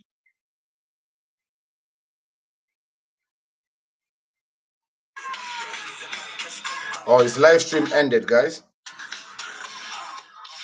Hey, man, TikTok, guys. But you are right.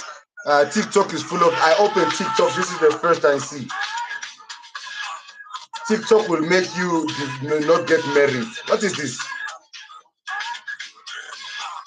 Hey, and it's always the cute ones. Always the cute ones. Ah, our women. They've reduced themselves to booty and yash. Hey, she's cute, eh? Sorry, guys, I'm distracted. Oh, you see, the South African yash. The one is driving that Nigerian man crazy.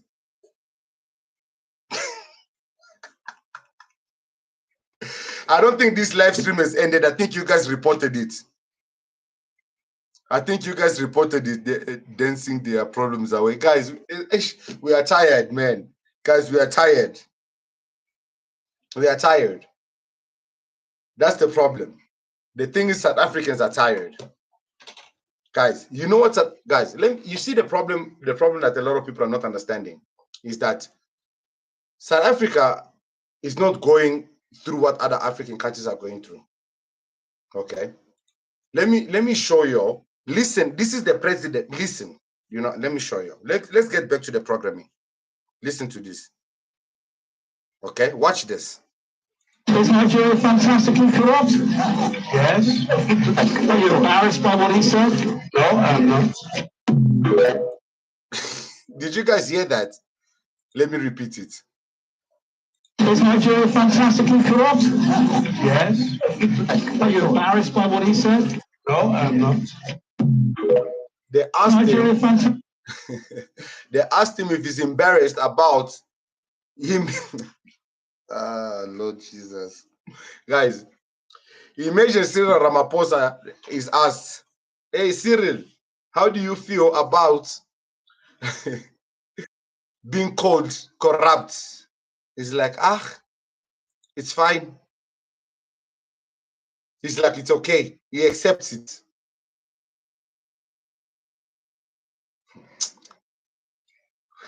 but first, Nigerians should really start taking family planning seriously, and here is why. Right now, there are about 232 million people in Nigeria, and by 2050, this number is expected to increase by 54% to 357 million people. That's an extra 125 million people in just a few decades. Imagine how much more crowded cities like Lagos will be. That means double the traffic, double housing struggles, and job competitions. Classrooms are already crowded, so what happens when there are even more kids needing education? In Nigeria, some religious beliefs and groups are against family planning because they believe it interferes with God's will when it comes to children. But what do you think?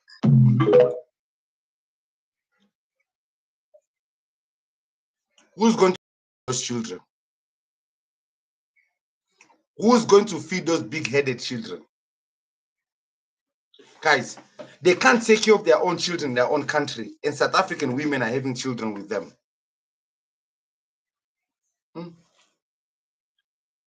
But wait, Nigeria is not a country. Khalil is saying Nigeria sounds like another planet. It sounds like, no, guys, listen, Nigeria is another planet. It's not that it sounds like another planet. It is another planet. Okay? Nigeria, guys. Yeah, good afternoon, ma'am. Yeah, how much do you pay for rent here? 4,000 naira per month. Yeah, so can you take me a tour of your place?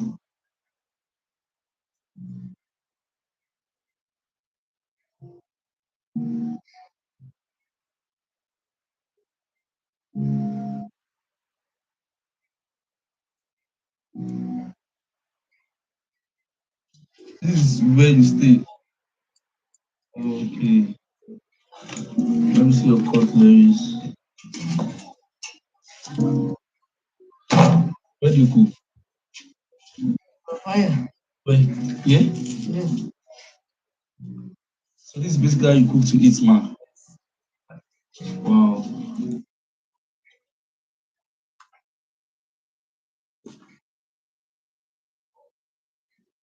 That's the, like, guys, I know South Africa has poverty, but to that extent,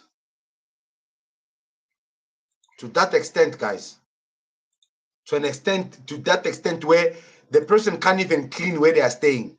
They can't even move the water. They just live on top of it. To that extent, Bafouet. And these are the people we want to live with. These are the people that we feel that they will not harm us. These are the people that we feel like, no, you know what, we are fine with them. That we can reason with them. That things are going to be better eventually. These people don't care for themselves, guys. They don't care for their own country. How are they going to care for South Africa? Right now, all they care about is Chidima winning in order for South Africa to be embarrassed.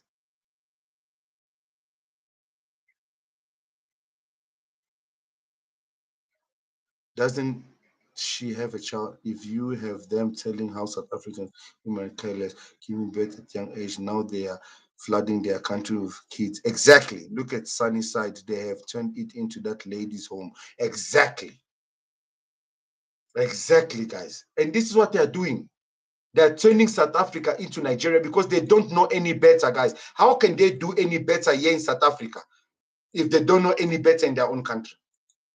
How can they live clean in South Africa if they live dirty in their own country? They don't know how to live clean. They don't know how to live clean. They don't know, guys, how many times do I need to repeat this? They don't know how to live clean. They are just filthy people, guys. It's not poverty. They're the giants of petrol. The problem is they don't respect themselves. They don't respect themselves, guys. They are so desperate for easy way out. You see in South Africa, even the poorest South African, before they think of crime, they'll rather go and get grants and survive with 350. A South African can survive with 350. But you know what a Nigerian does? You know what a Nigerian does when they're hungry? You want me to tell you what a Nigerian does when they're hungry? Let me tell you. Nigerian police have freed 19 women and girls who were abducted and held captive in the country's biggest city, Lagos, where the females were impregnated by their captors in an illegal facility dubbed a baby factory. The girls and women aged between 15 and 28 were brought from all over Nigeria with the promises of work, but instead were impregnated with the intention to have their babies sold. Those who kept them there to sell the babies and make money out of it. We got 2 suspects arrested, and we're still looking for one. These illegal operations are relatively common in parts of eastern Nigeria. One of the freed women, who did not want to be named, said she had been impregnated by her boyfriend and told by her aunt that there was a job for her in Lagos. She was in labor for 3 days, after which her baby came out weak and eventually died. According to the police, baby 500,000 naira or 1,630 US dollars, while girls can fetch a price of 3.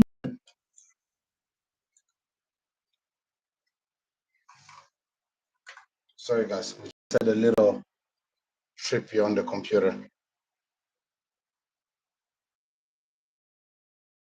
Imagine selling your own sister.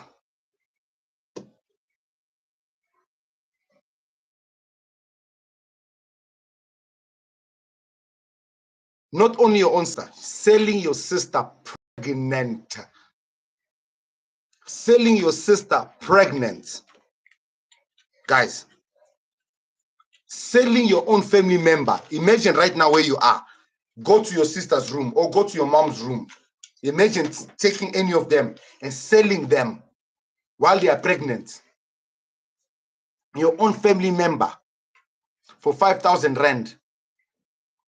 Where will 5,000 rand take you?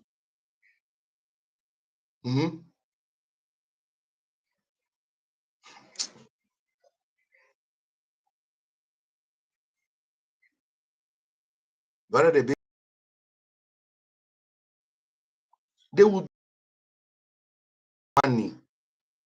Anything for survival. They don't care, guys. Right now, trying to reason with them. You know, they come to like, not all Nigerians are bad. Not all Nigerians are bad. Where are the good ones? Where are the good ones? All they want is money, guys. All they care for is money. Nothing else but money. They will literally sell their souls for money.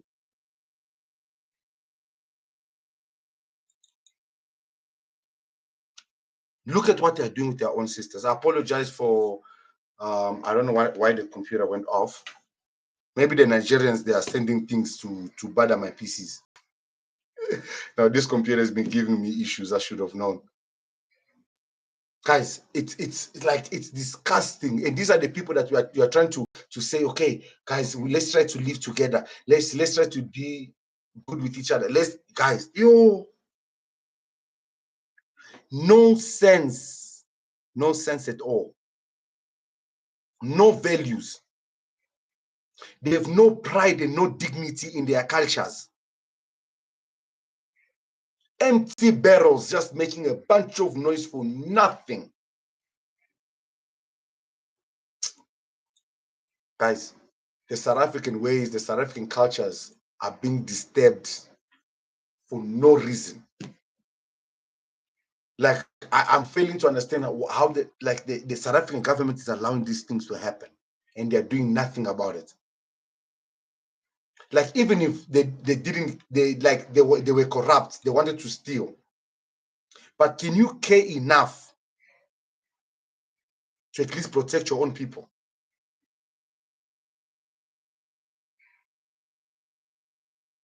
That richly guy has no sense. That richly guy has absolutely no sense. He just speaks. And you see, the thing is, I wanted them to come here.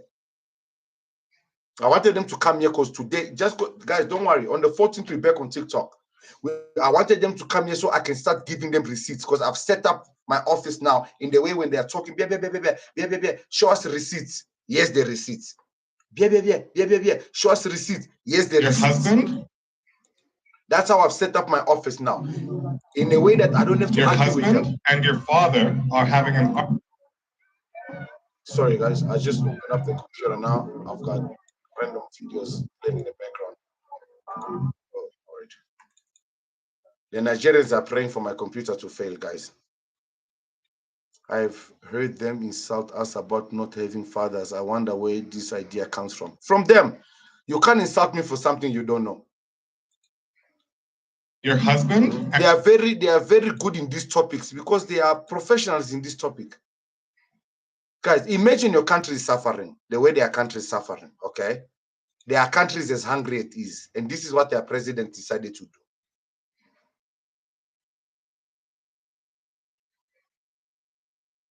Earthquake. Nigeria donates $1 million to Turkey. Fantastic. Is it that something is wrong with the land called Nigeria? Or something is wrong with the leaders? Or we have not even recovered from the shock of the election. Bubu has done another one. Just troll us. Because you cannot shame the shameless. Let me ask our president. Sorry, sir. From which money are you donating $1 million to Turkey? Is it from the loan they have been twerking for IMF and China to give you? From inside that loan, you are giving Turkey $1 million. When we have natural disaster that pass earthquake here in Nigeria, no cash, no fuel, no food. We thought we were seeing Shege before. Now we are seeing Shege Banza. Sapa bien merci. Et vous? Hi! Let the war just end. I'm tired. It is finished. Africa. Finished. Klar. Kumaliza. Let everything just end. Trumpets blow. Let's go. We are tired. Hi!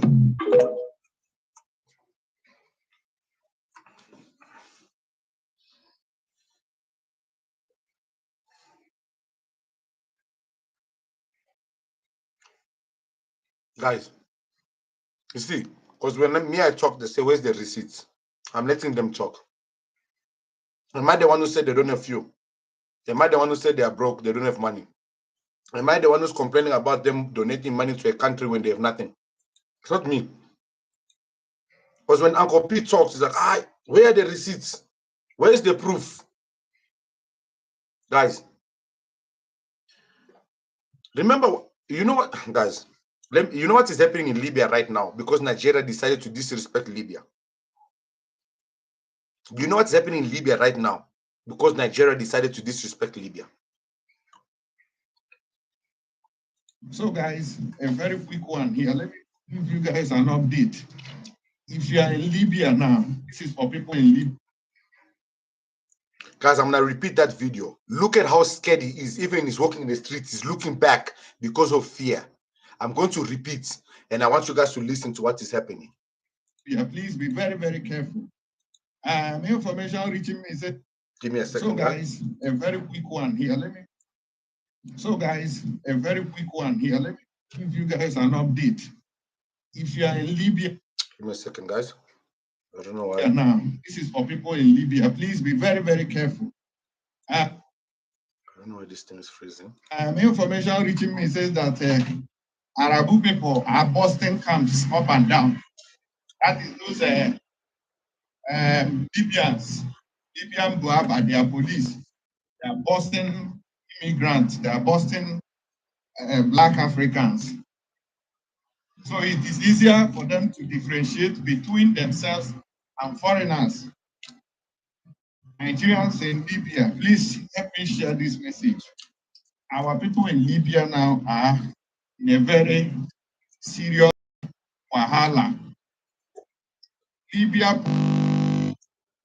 Guys, somebody has hacked into my system. I'm not lying. My computer just crashed for the second time. I'm not gonna leave that. I'm not gonna leave that computer on anymore. Somebody just hacked into that system. Literally. Somebody literally just hacked into that system, guys. Give me a second. I'm actually an IT person. Just give me a second, guys. Just need to. I don't use. So that computer has nothing in it. I don't have my internet banking or anything inside. I just want to make sure everything is fine. Give me a second, guys. Somebody hacked into that system and the system crashed. Crazy.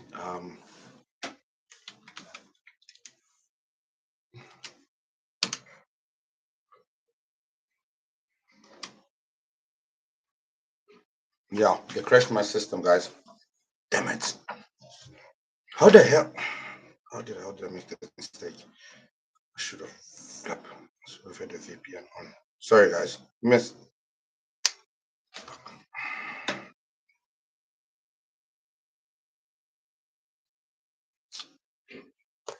Damn it. Okay, just give me a second, guys.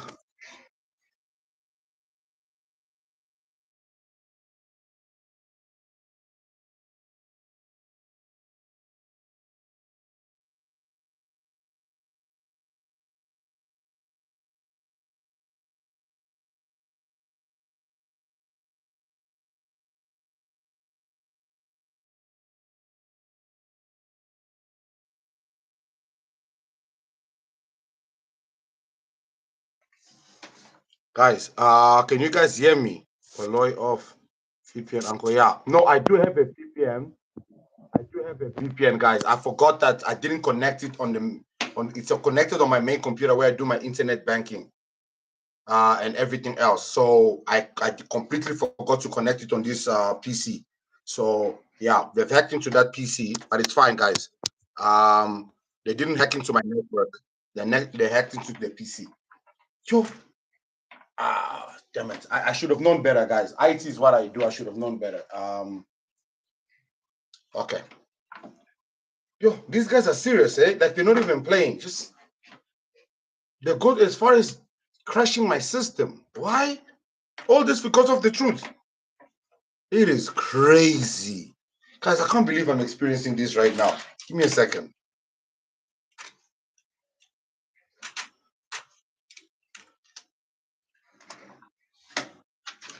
Wow. This is madness. Okay, hold on. Everything is gone.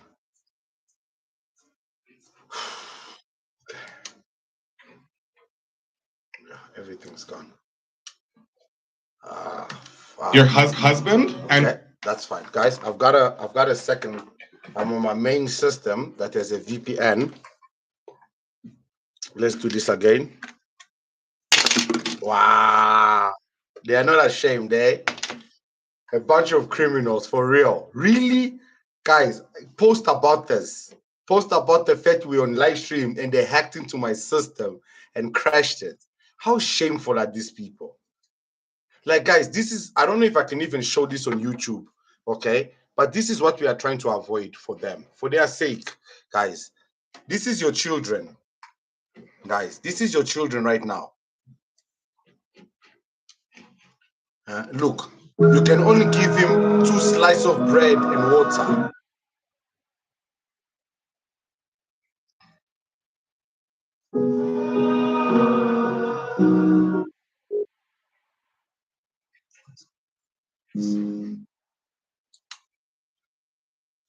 Guys, those are your children that we are trying to save you guys from. We're trying to give you guys a second chance at life, a second opportunity. Since you don't want our help, why not then go home and deal with everything else at home?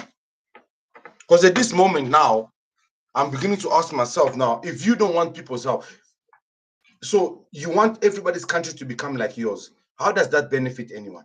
your husband? How does that benefit anyone? Somebody make it make sense. How does it benefit anyone for every single nation to become like Nigeria? How does anyone benefit from that?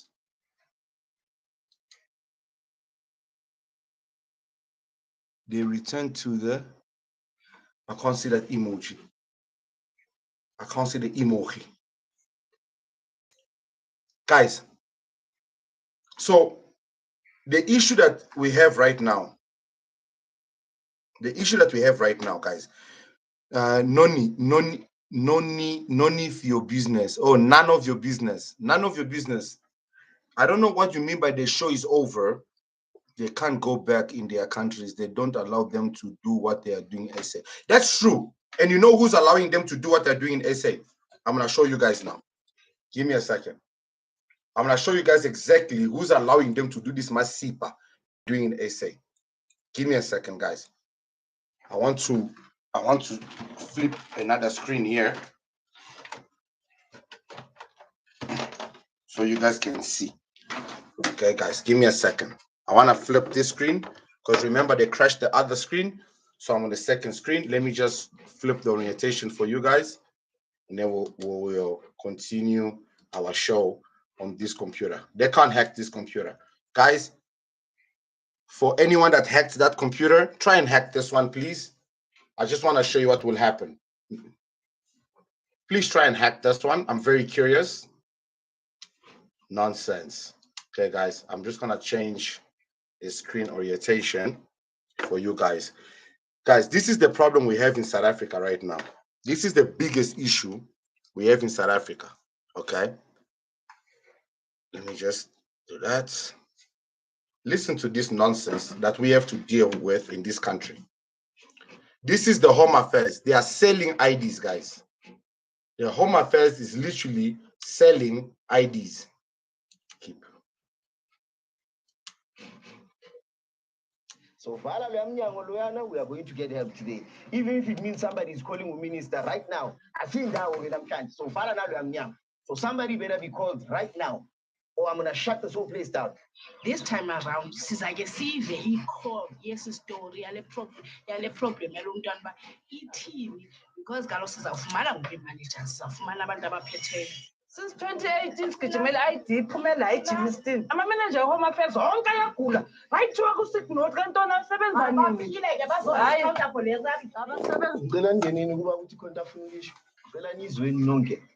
Savile umunye ubaba athi uyasiza kwavele umunye usisa ekhuluma ngefoni athi imanager ithi no comment.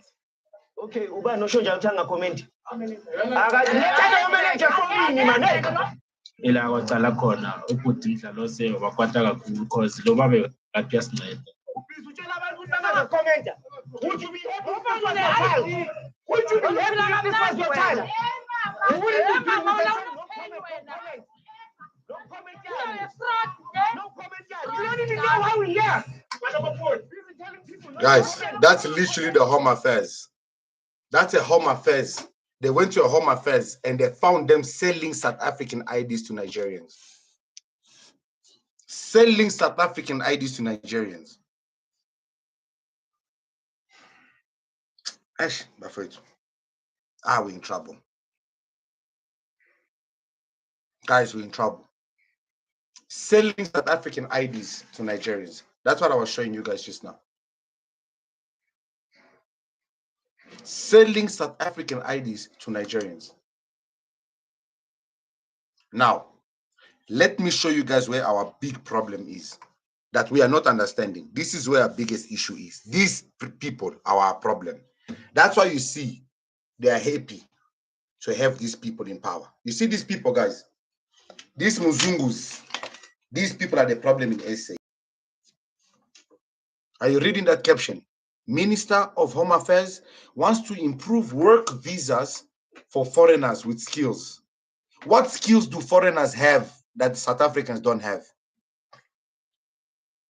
What skills? Tell me. What skills? They say that black South Africans are corrupt, and then we put even the biggest corrupt. Why the focus on work visas as your priority? Good morning, Naledi, and thank you very much for the kind wishes. As we all know, this is a portfolio with a mountain of work, but I've got my boots on, so I'm ready to tackle that. Yes, indeed. I mean, the visas issue is one among many of the priorities we need to tackle in this department. I think the first and most important one of those is getting the basics right. And those basics relate not only to the processing of visas that can serve as an economic catalyst for South Africa in places where we have scarce skills or people with exceptional skills, but also in the day-to-day operations. And I think this is the most important place for us to start this conversation, because I think most South Africans understand the problems at Home Affairs on the basis of the endless queues that they sometimes face, on the basis of this terrible South Africanism called system offline. And I really am very passionate about starting with those kind of basics. I want the system to be online. I don't want it to be offline. I want the queues to shorten and eventually to be defeated altogether. And those are things that you tackle with business process reforms, with investments in IT infrastructure. And guys, my computer just got hacked. And this guy wants to turn the Home Affairs system and put it online. Why? They want thing, guys. I want to find this article just to show you the dangers that South Africa is in right now. Okay, so they want to make the Home Affairs system live, right? Okay, South African hospital database hacked. Guys, they don't talk about this, okay? They don't talk about this. It's not public news, but check this out. Okay? So they want to turn the Home Affairs system into, no, I didn't get hacked again. They can't hack this system. No, this one here. Oh, guys, hold on. Let me show you. Let me show off just a little bit.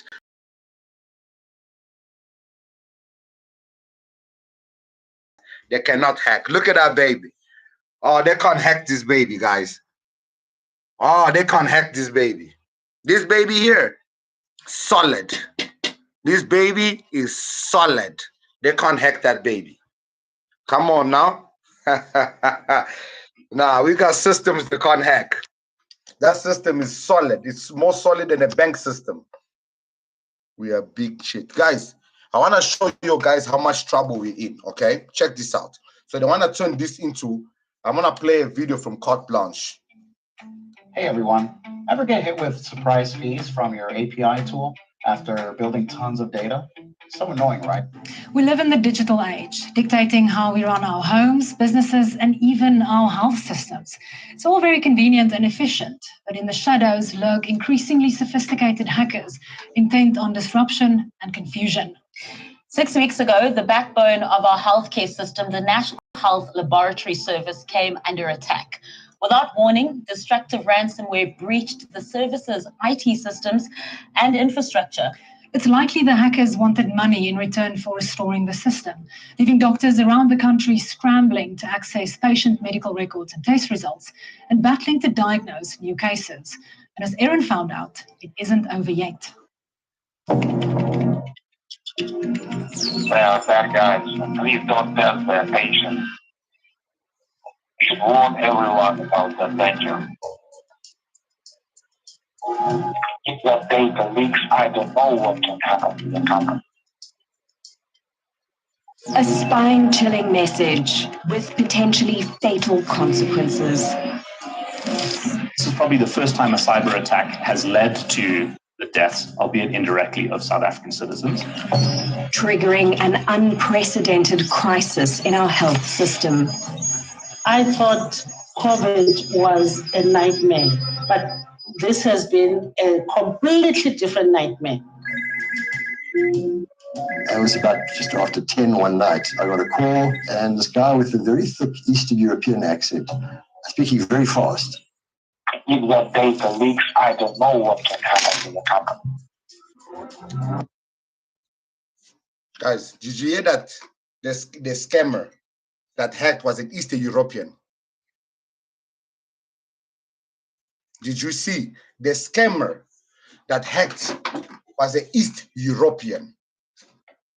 Who do East European benefit if this system goes up live? Guys, this whole Chidima stuff, using these Nigerians to distract us, the Pakistanis and everything, they are cooking something big. They are cooking something massive. That's true. India are big hackers. And they're also a large population that want to leave their country. Guys, this is the kind of things that we are dealing with right now in South Africa. So that's why you see, I didn't want to do any more Nigerian content, because I knew that we were being distracted by these people. constantly talking about Chidima. Constantly, everything is Chidima. Chidima is number one. Chidima this, Chidima that.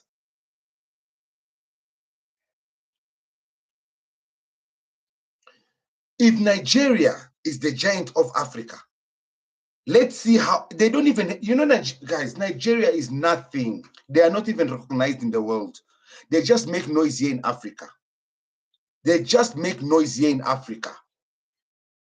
African countries with the most influential culture in the world, I looked at this list, I am heavily surprised. The fact that Nigeria is not on this list, I want to ask the people, what is the criteria for this list? You know what I'm saying? I could never picture Algeria topping Nigeria. And I am surprised with the fact that Ethiopia is not also on this list and Nigeria top Ethiopia. This is shocking to me. Same with Zambia. Like, Cameroon is the most culturally diverse country in Africa, languages, food, and all that. So if it was based on that, they should be first, but they're not. Again, when it comes to influence throughout the world, Nigeria tops it, all right? Nigerian movie industry blew up, took over, all right? We talk about the Nigerian music scene has taken over the world, to be honest. Guys, they're not even in the list. They're not even, you see what people don't understand? They just make too much noise. They make so much noise that you actually think, guys, they are 230 million. South Africa, without foreigners, they are probably 40, 45 million. So that means Nigeria, 40, 80, 40, 120, 40, 160, 40, 220. Guys, Nigeria is 5 times the size of South Africa. I don't know if it's 130 million, 230 million. 5 times the size of South Africa. 5 times the size. But that's why you think that they are influential. That's why you think they are a giant. Noise.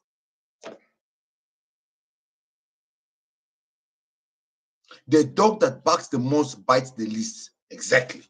Because I've never seen when Nigerians have gone for a fight. And they are really dogs, because when they were given food, what did they do? They shut up. Because that's what dogs do.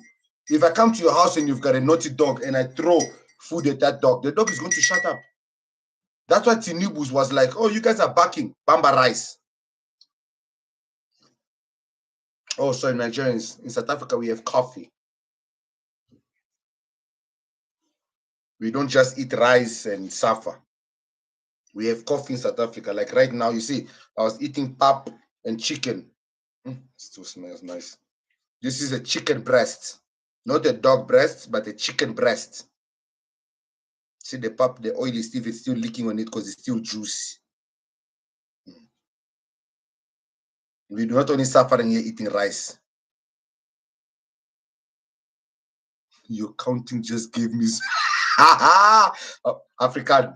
African queen, behave. African queen.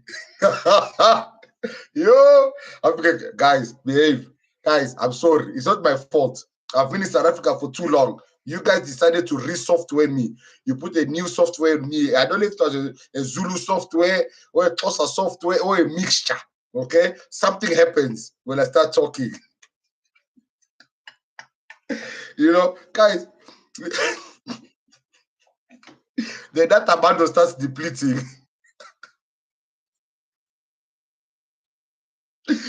Yo, my friends, Araz. Oh, Jacobs. I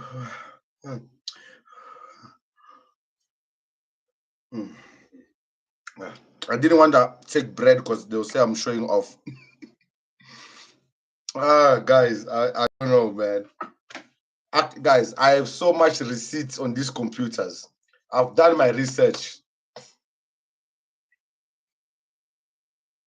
I've done my research. I've done every research I can possibly do. You know what shocks me is the fact that people don't understand that the fight is not about anything else but just to save this country.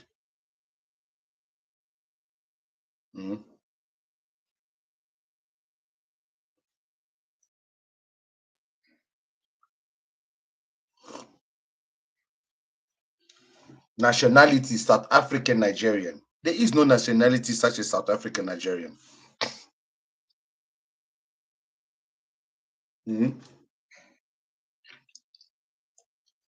Where have you ever heard of a nationality South African Nigerian? I've never heard of that nationality. South African Nigerian.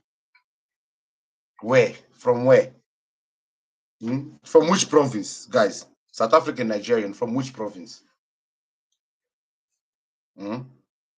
South African Nigerian. From which province? Which province is South African Nigerian?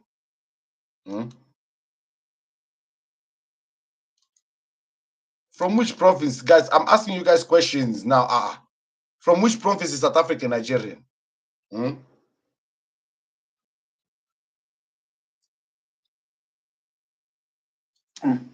Let's talk about our Miss Universe. This is Eyewitness News. But first to this, identity and travel documents of former Miss South Africa contestant Chidima Adeshina and her Mozambican-born mother are being cancelled. The Home Affairs Department says they are also facing probable fraud charges.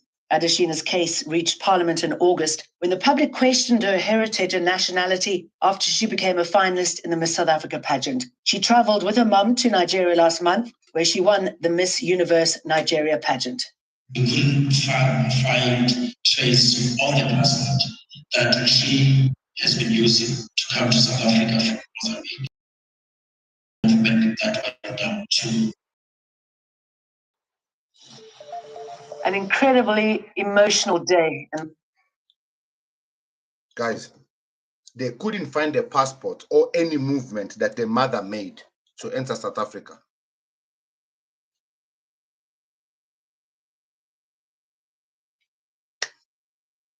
You see, the Chidima story is not even a story anymore. At this stage, I feel like explaining ourselves to these people, we are just making noise. Guys, all the evidence is here. I've got all the evidence. Today I decided I'm going to bring all the receipts. We are on my PC, guys. I've got receipts for days, I even have receipts on Dr. Matthew. Guys, listen. You guys don't understand how serious I take my work. Nah. Ubanlo. Who's this? Do you guys know who this is?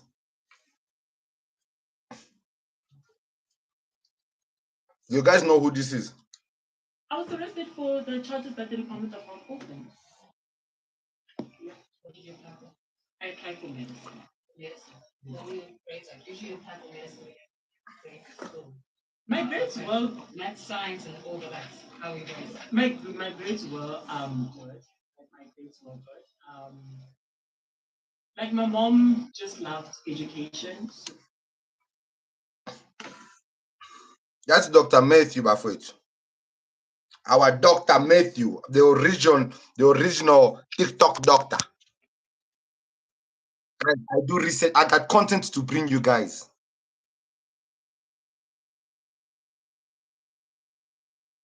I just said so I'm still going home to cook. Guys, I have so much content. But the green, white, and green, these Nigerian buffoons are stressing me out because I'm realizing that they are a big danger to this country. A big, big, big danger. And if nothing is done about it, we are in trouble. Read this from this toxic individual. This situation of Chidima must not let you forget that Dom Kop, Minister of Home Affairs, is trying to sneak in Ukrainians in the country. They are trying to distract us. We must stay focused.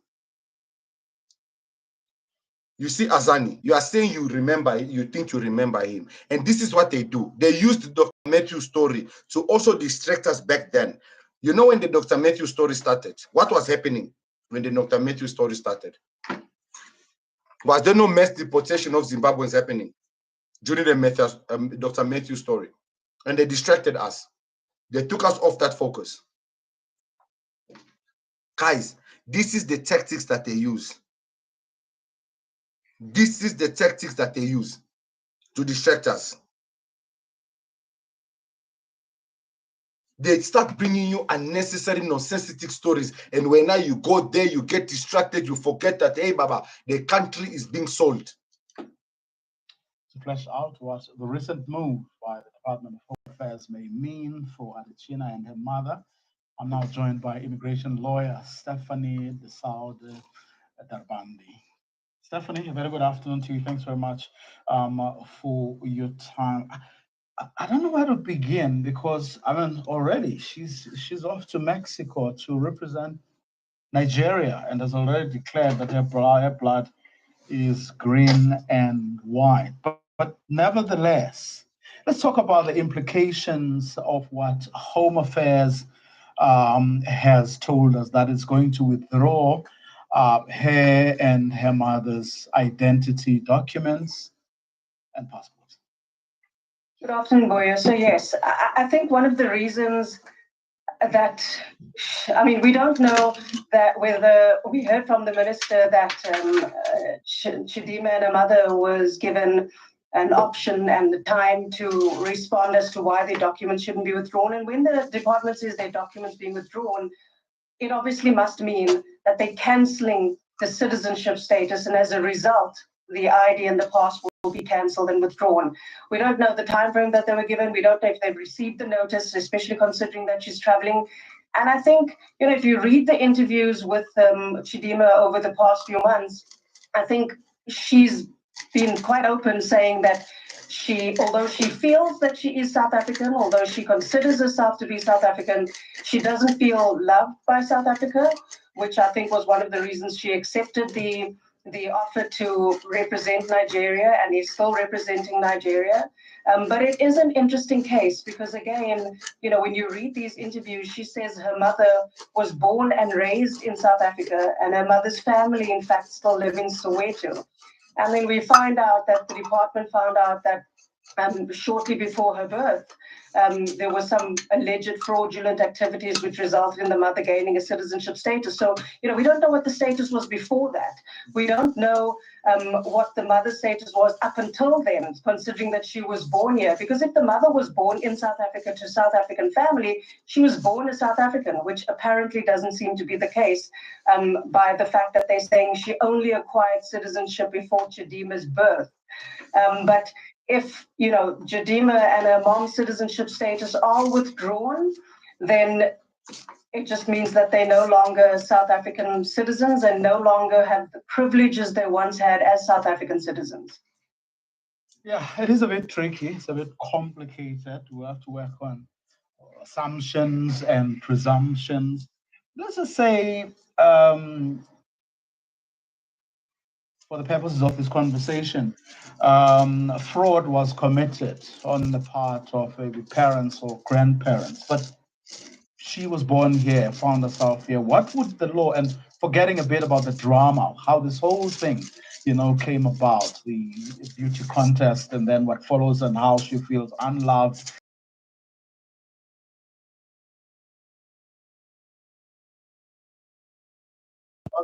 Part of this. All I know is that I'm a South African, finishing class. Yes. Well, unfortunately, if the basis of her acquiring citizenship was her mom's status, which we understand to be the case, because the Citizenship Act, especially the act applicable at the time of her birth, said if you were born to a South African permanent resident or a South African citizen and you were born in South Africa, then you're born a South African citizen. So if the mom's status is in question and is going to be withdrawn, then anyone who acquired a status based on the mother, whether it's Chidima or whether it's her father, will lose their status, which will mean Chidima is not a South African citizen. Now, I'm assuming that she also has Nigerian citizenship by the fact that she's representing Nigeria. And I also assume that she would have a claim to Mozambican citizenship because of her relationship to her mother. So it doesn't necessarily mean she'll be stateless, but she won't have South African status any longer. However, there is a provision in the Citizenship Act that allows for her to have citizenship status regardless of the status of the parents or regardless of what the parents may have done. And in order to qualify for that, also... Guys, they wanted receipts. Now the story changes. Yes, now her mother was born in South Africa. The family still lives in South Africa. So if the mother was born in South Africa, Chidima was born in South Africa, She's 23 years old, but the mother stole the identity in 1995. Which year was the mother born in South Africa? Guys, like, the South African government and Home Affairs has embarrassed us so much. The fact that they allowed her to get a diplomatic passport. That's what I'm saying to you guys. The embassy needs to close down. They disrespected the country. They broke the law. They made a fugitive run away with a diplomatic passport. The only thing that should happen to Chidima right now is this. That's the only thing that should happen to her. Right now, this is the only place that Chidima needs to be. Right there. This is the only place Madame needs to be. Right there. There. This is the only place Mama needs to go. Sun City. Sun City, I'm telling you guys, Sun City. This queen is the queen of Sun City. It's the only place she needs to go. Everyone will lose their identity. Their child, the ex-husband, anyone that got the identity through them. The ex-husband is married again. So that person will also lose their identity.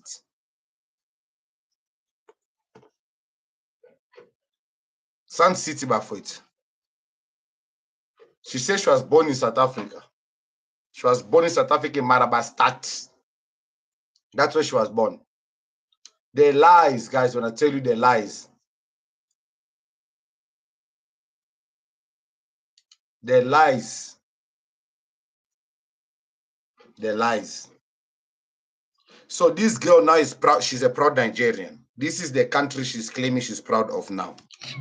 It's now time to turn our attention to Nigeria, where new fighter jets will soon be taking to the skies of the West African country. Nigeria's cabinet has approved borrowing of roughly $618 million from a group of financiers to buy 6 Italian-made combat aircraft and ammunition for its air force. This comes the Nigerian Air Force earlier this month said it was acquiring 24 combat jets and 10 Tracker helicopters as a part of a fleet renewal strategy. The first 3 M346 fighter aircraft are expected to be delivered by early 2025, with subsequent deliveries running until mid-2026. So why is the Nigerian Air Force getting old and obsolete fighter jets? Secondly, the security challenges are increasing at a faster pace for Nigeria. Nigeria is at the moment struggling to contain attacks by armed bandits in the northwest region of the country, who are committing crimes including rapes, murders, and mass kidnapping. The country is also facing difficulty in containing the 15-year Islamist insurgency against Boko Haram and Islamic State, West Africa province in the northeast region. In such a challenging scenario, Nigeria has been increasing its military expenditure in recent years. Take a look. The country increased its military spending by over 2.6% to $3.19 billion in 2023. It had spent roughly $3.11 billion in 2022. So the people that are threatening us are buying second-hand fighter jets. Second-hand, guys. Second-hand flight jet. Do they even know if those missiles will come out if they decide to deploy it?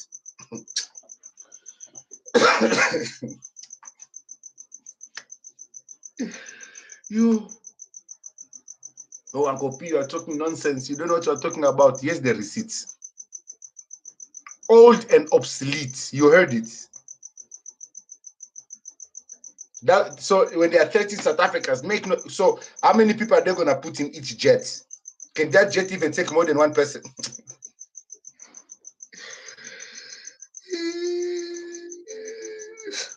I can just imagine a Nigerian in the private jet. Oh boy, this thing that they go, that they fly, no, I know. Oh boy, this thing that they go. Which matter that the president that drop this missile? Which matter? They're just making it all. And guys, if you've been to their live stream, you know how they talk. They're all talking. Oh boy, they can't hear each other, so they don't know where to throw the missile. They start shooting each other.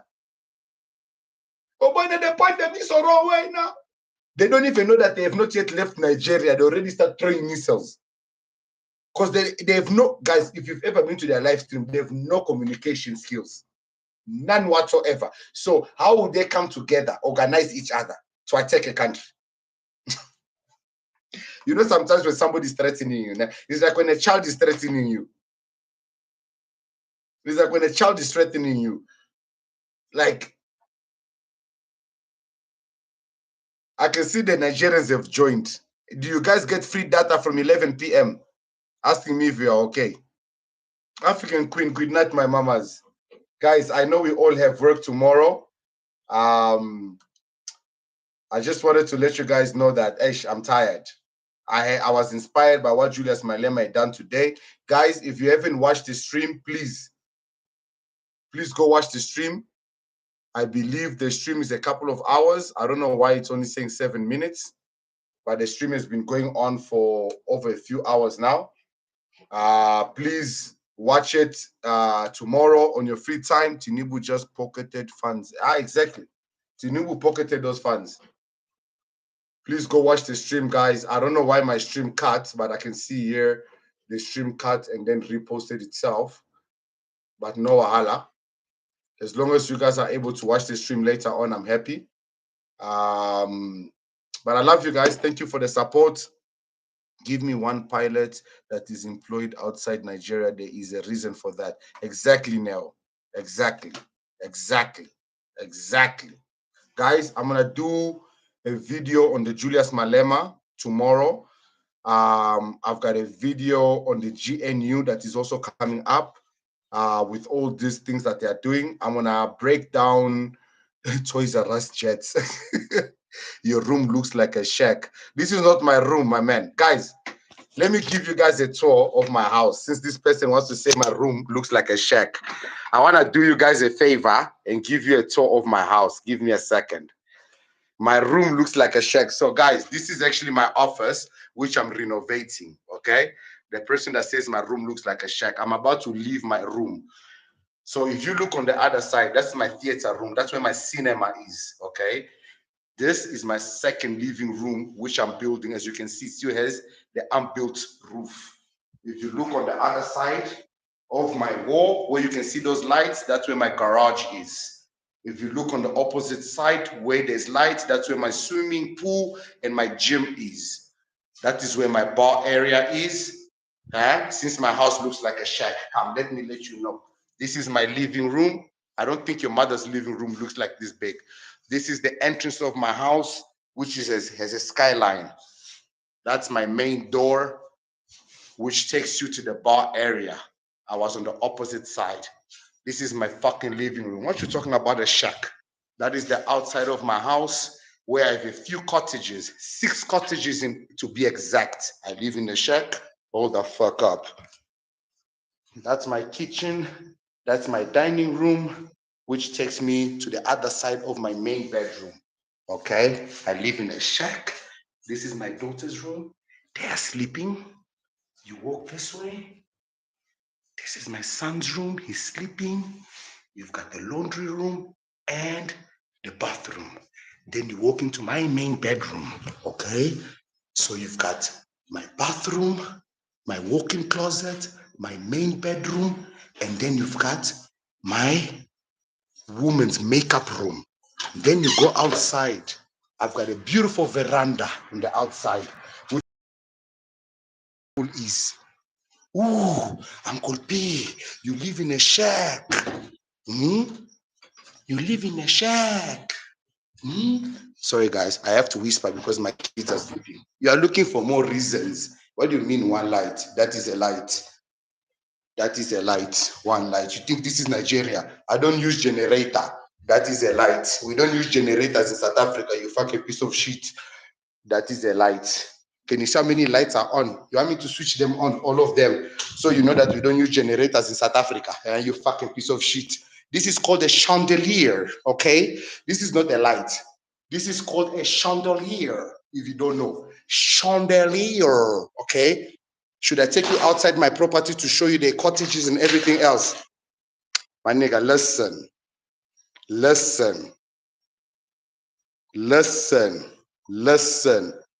South Africa has given me a life. Okay? Respect yourself. Uncle P is living. In South Africa, I am living. This is not Nigeria, my man. Okay? Don't come to this live stream and think you can insult my house. I'm renovating and building this property to a mansion. Not those rubbish you have in your country, but building.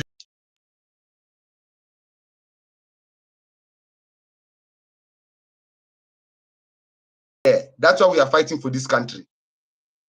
We are fighting for this country so that your nonsense doesn't make us end up like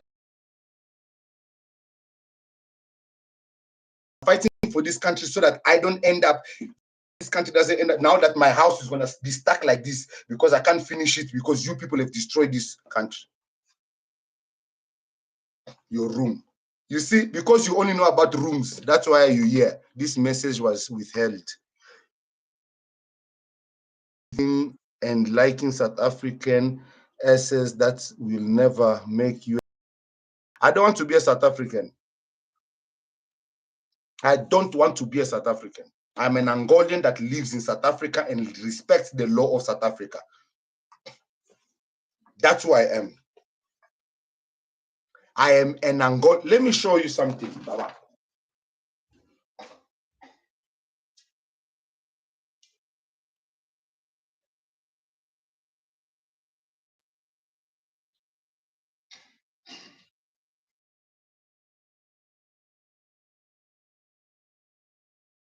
I've been in this country for over 28 years. What does it say? It says Angola, nationality Angola, nationality Angola. You see, unlike you, I don't come to people's countries and claim their nationality. I claim their and do what is right by their country, but I let them have the right to vote for their own president. I let them have the right to eat their own grants. But I come here because I know I have the ability to do something legal. I have the ability to open up a good business, or I have the ability to acquire skills that allow me to work. That's why. Oh, how many toilets? Hey, he was gonna get dizzy. If I showed him all the toilets in the guys, just to give you a tour of my house, it's 30 minutes. If I start showing you the toilets I have here, he was going to get dizzy, especially if I flash it.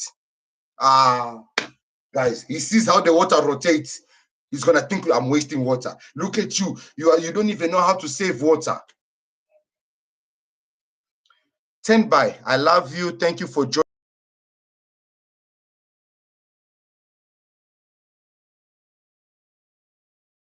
I made a promise streams anymore. That's a promise that I made myself. I'm not Nigerians in my stream anymore. I'm not gonna entertain them, guys. Like to talk to my people. Okay, I want to talk to my people. Unwanted porn, child abuse, hate speech, reports. Yeah, sharp. You are looking worse with every. Looking better. Is your country looking better with every president that you have?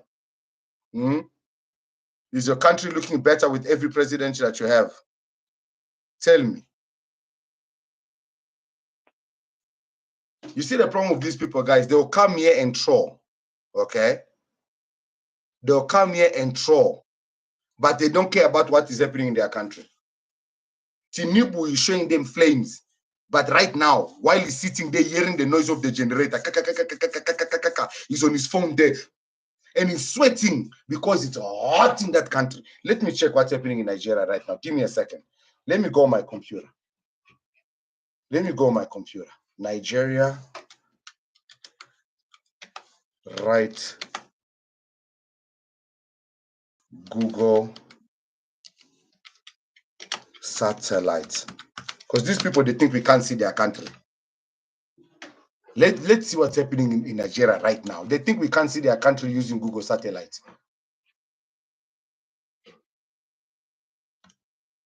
Let's see. Let's look at this filth. Let's see what's happening right now in Nigeria, guys. Let's look at this filthy country. Nigeria. I'm entering into Nigeria, guys. You see, here in South Africa, we can enter your country without having to break your laws. I'm just using a PC to visit you guys. You see, guys, I didn't come to steal an identity. I'm using a computer to enter your country. Look, Nigerians, you see how you do it when you want to learn about somebody's country. You don't break laws. You just enter like this. Legal. What is this one? Baptist Church in Nigeria. What Baptist Church? Show me Nigeria nicely.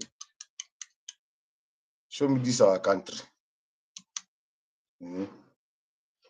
This useless poo land. I want to see live.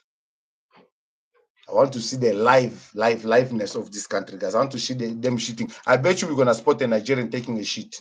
Just watch. We're gonna spot a Nigerian taking a shit now. Give me a second. Let me find these fools, these imbeciles. View. Show historical images. Yeah, that's what I want to see. I can even smell the shit from just searching this thing. Guys, my computer is smelling funny.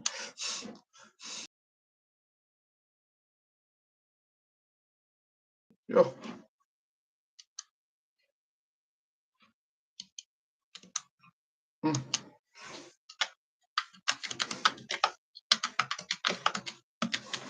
Yeah, nah.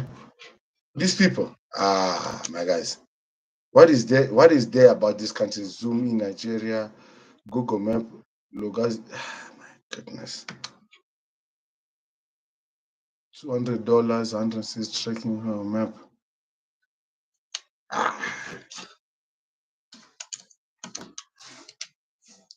Nigerian slums. Since they want us to expose them, nah? Let's expose them.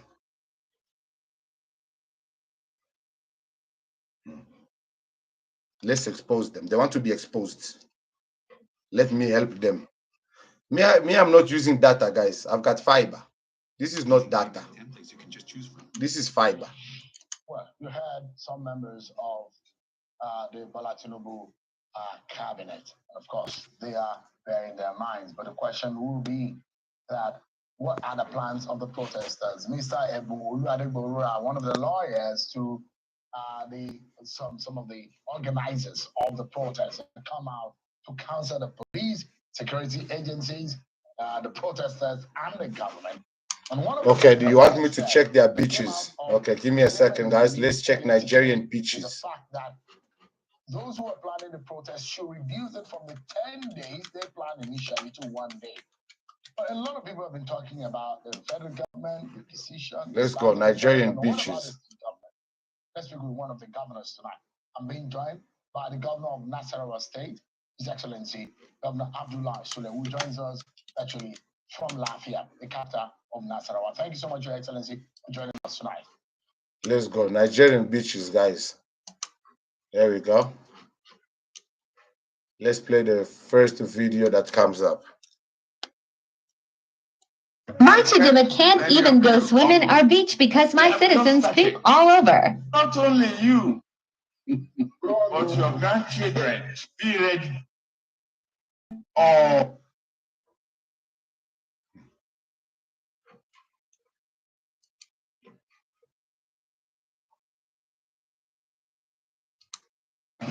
Joining us now via Skype from Yobe State is environmentalist Hamzat Lawal. Hamzat, good morning. It's good to have you join us right now. We have been talking, I remember you several times on this topic in the past, and sensitization has been going on at different levels, civil society organizations, the media, and even different organizations. What impact are all of these having on the reality on ground from what you have observed? Well, good morning, Nigeria, and thanks for having me. 1 in 4 Nigeria practice open defecation. Over 60 million Nigerians do not have access to toilets. So this is a crisis and it's a disaster. Guys, they said 1 in 4 Nigerians practice defecation. 1 in 4 Nigerians, 60 million. Guys, there is 60 million South Africans. 60 million Nigerians have no access to toilet. Guys, I did not make that up. 60 million Nigerians have no access to toilet. That means the whole of South Africa has no access to toilet. Imagine the whole of South Africa is shitting everywhere. It's not me. Okay, wait. You're going to say, no, Uncle P, you want evidence. I'm going to repeat the video. Listen. Listen. 60. Oh, Uncle P, bring us receipts. Why did I block that Nigerian guy? I hope he's still watching. Yo, doesn't he have another account? Watch. Media and even different organizations. What impact are all of these having on the reality on ground from what you have observed? Well, good morning, Nigeria, and thanks for having me. 1 in 4 Nigeria practice open defecation. Over 60 million Nigerians to toilets. So this is a crisis and it's a disaster waiting to happen, because we know that when you openly defecate, this can trigger a cholera outbreak in Nigeria. And when we talk about open defecation, let's say it what it is. This is about poverty. This is about dignity and ensuring that our citizens actually have a dignified lifestyle. But again, for us to curb open defecation, we must have access to water. You know, here in Yobe State, I was visiting a community yesterday.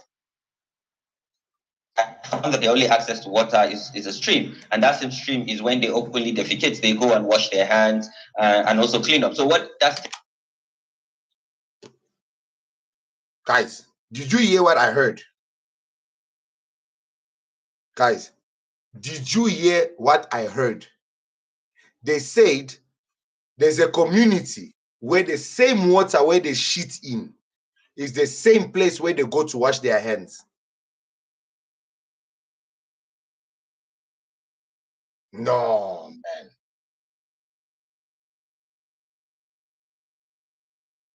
No.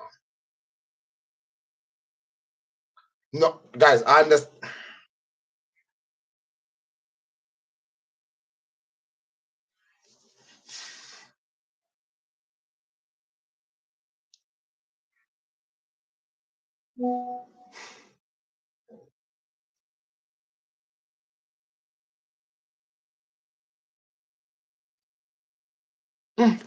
I need to hear this again, guys. I feel like my English is not Englishing. Hold on. we must have access to water. You know, here in Yobe State, I was visiting a community yesterday.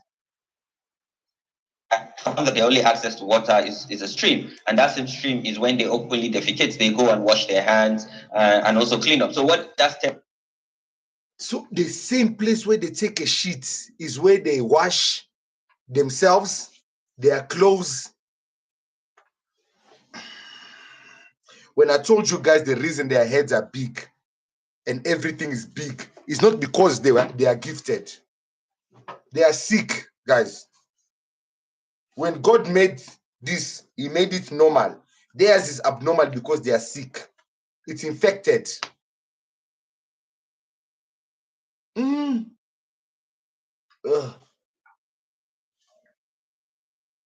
Hey, poor Jolofinas, you've been eating infected peanuts.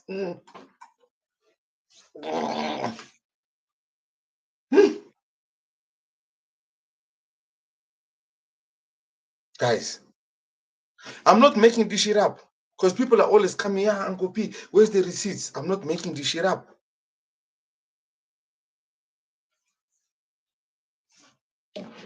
Hi, whoever wanted us to bring up the beaches, you were not right for this one. Whoever said, Uncle P, bring up the beaches, you are not nice about this.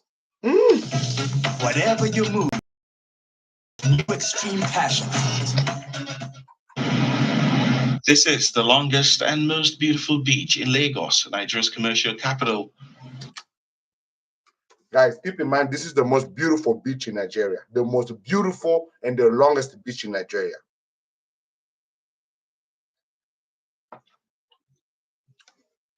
Guys, I apologize about the quality. when I was planning to do this show today, I was expecting to get a Samsung Galaxy Z Fold 6. So the quality was going to be amazing. You guys were going to be able to watch this perfectly. So I'm going to be live streaming tomorrow again, and I will be receiving the phone tomorrow. So the next time we do streams where I'm showing you guys videos, you guys are going to be able to watch it extremely clear. Yes, guys, Uncle P. My girlfriend actually bought me the phone, guys. Ask these guys, I'm guilty party pooper. Says you, oh, you are the guilty party pooper. Nah, yeah, you're the one who requested for these videos. Yet it remains one of the dirtiest. At Lighthouse, plastic washed up by the sea piles up on the sand. A group of Lagosians has now organized to clean up the beach. Looks like this has been neglected for a very long time. There's a whole lot of work that needs to be done. Yeah. And they have to find a way to prevent it from coming back in. So even after we're done, I'm sure if we come back again, we might still see deaths here. So I think it's a continuous effort. In blistering heat, several dozen. Colilwas, love you. Thank you very much for the support, guys. I don't know what else to tell you. I've given you all the receipts I can give you. We've smelled all the poop we can smell. I think my computers are even smelling. I need to sanitize it. Let's catch up tomorrow, guys. It's 23:22. This is my first live stream this long on YouTube, and to have literally over 30 people right now listening to me, it shows that you guys really want this change, that we really wanting to change the country, and we are tired. We're trying to be like-minded, and the more we listen to each other and share these ideas, we will be able to reach that place where we have common mind, not the same, but a common mindset that will allow us to vote correctly in the next election, or like I said, make the tough decisions right now. Guys, I'm gonna try and see if I can get a bit of snippets of the live stream and put it out there. If I can't, I will be shooting a couple of videos tomorrow. Guys, thank you very much for the support, for watching all the videos and sharing it and liking it and interacting in the videos. It really motivates me to keep going. The channel is growing very, very fast. Share it with your friends, like Redline would say, and your enemies too. And I'm your boy, Uncle P. I shall see you guys on the next one. Peace.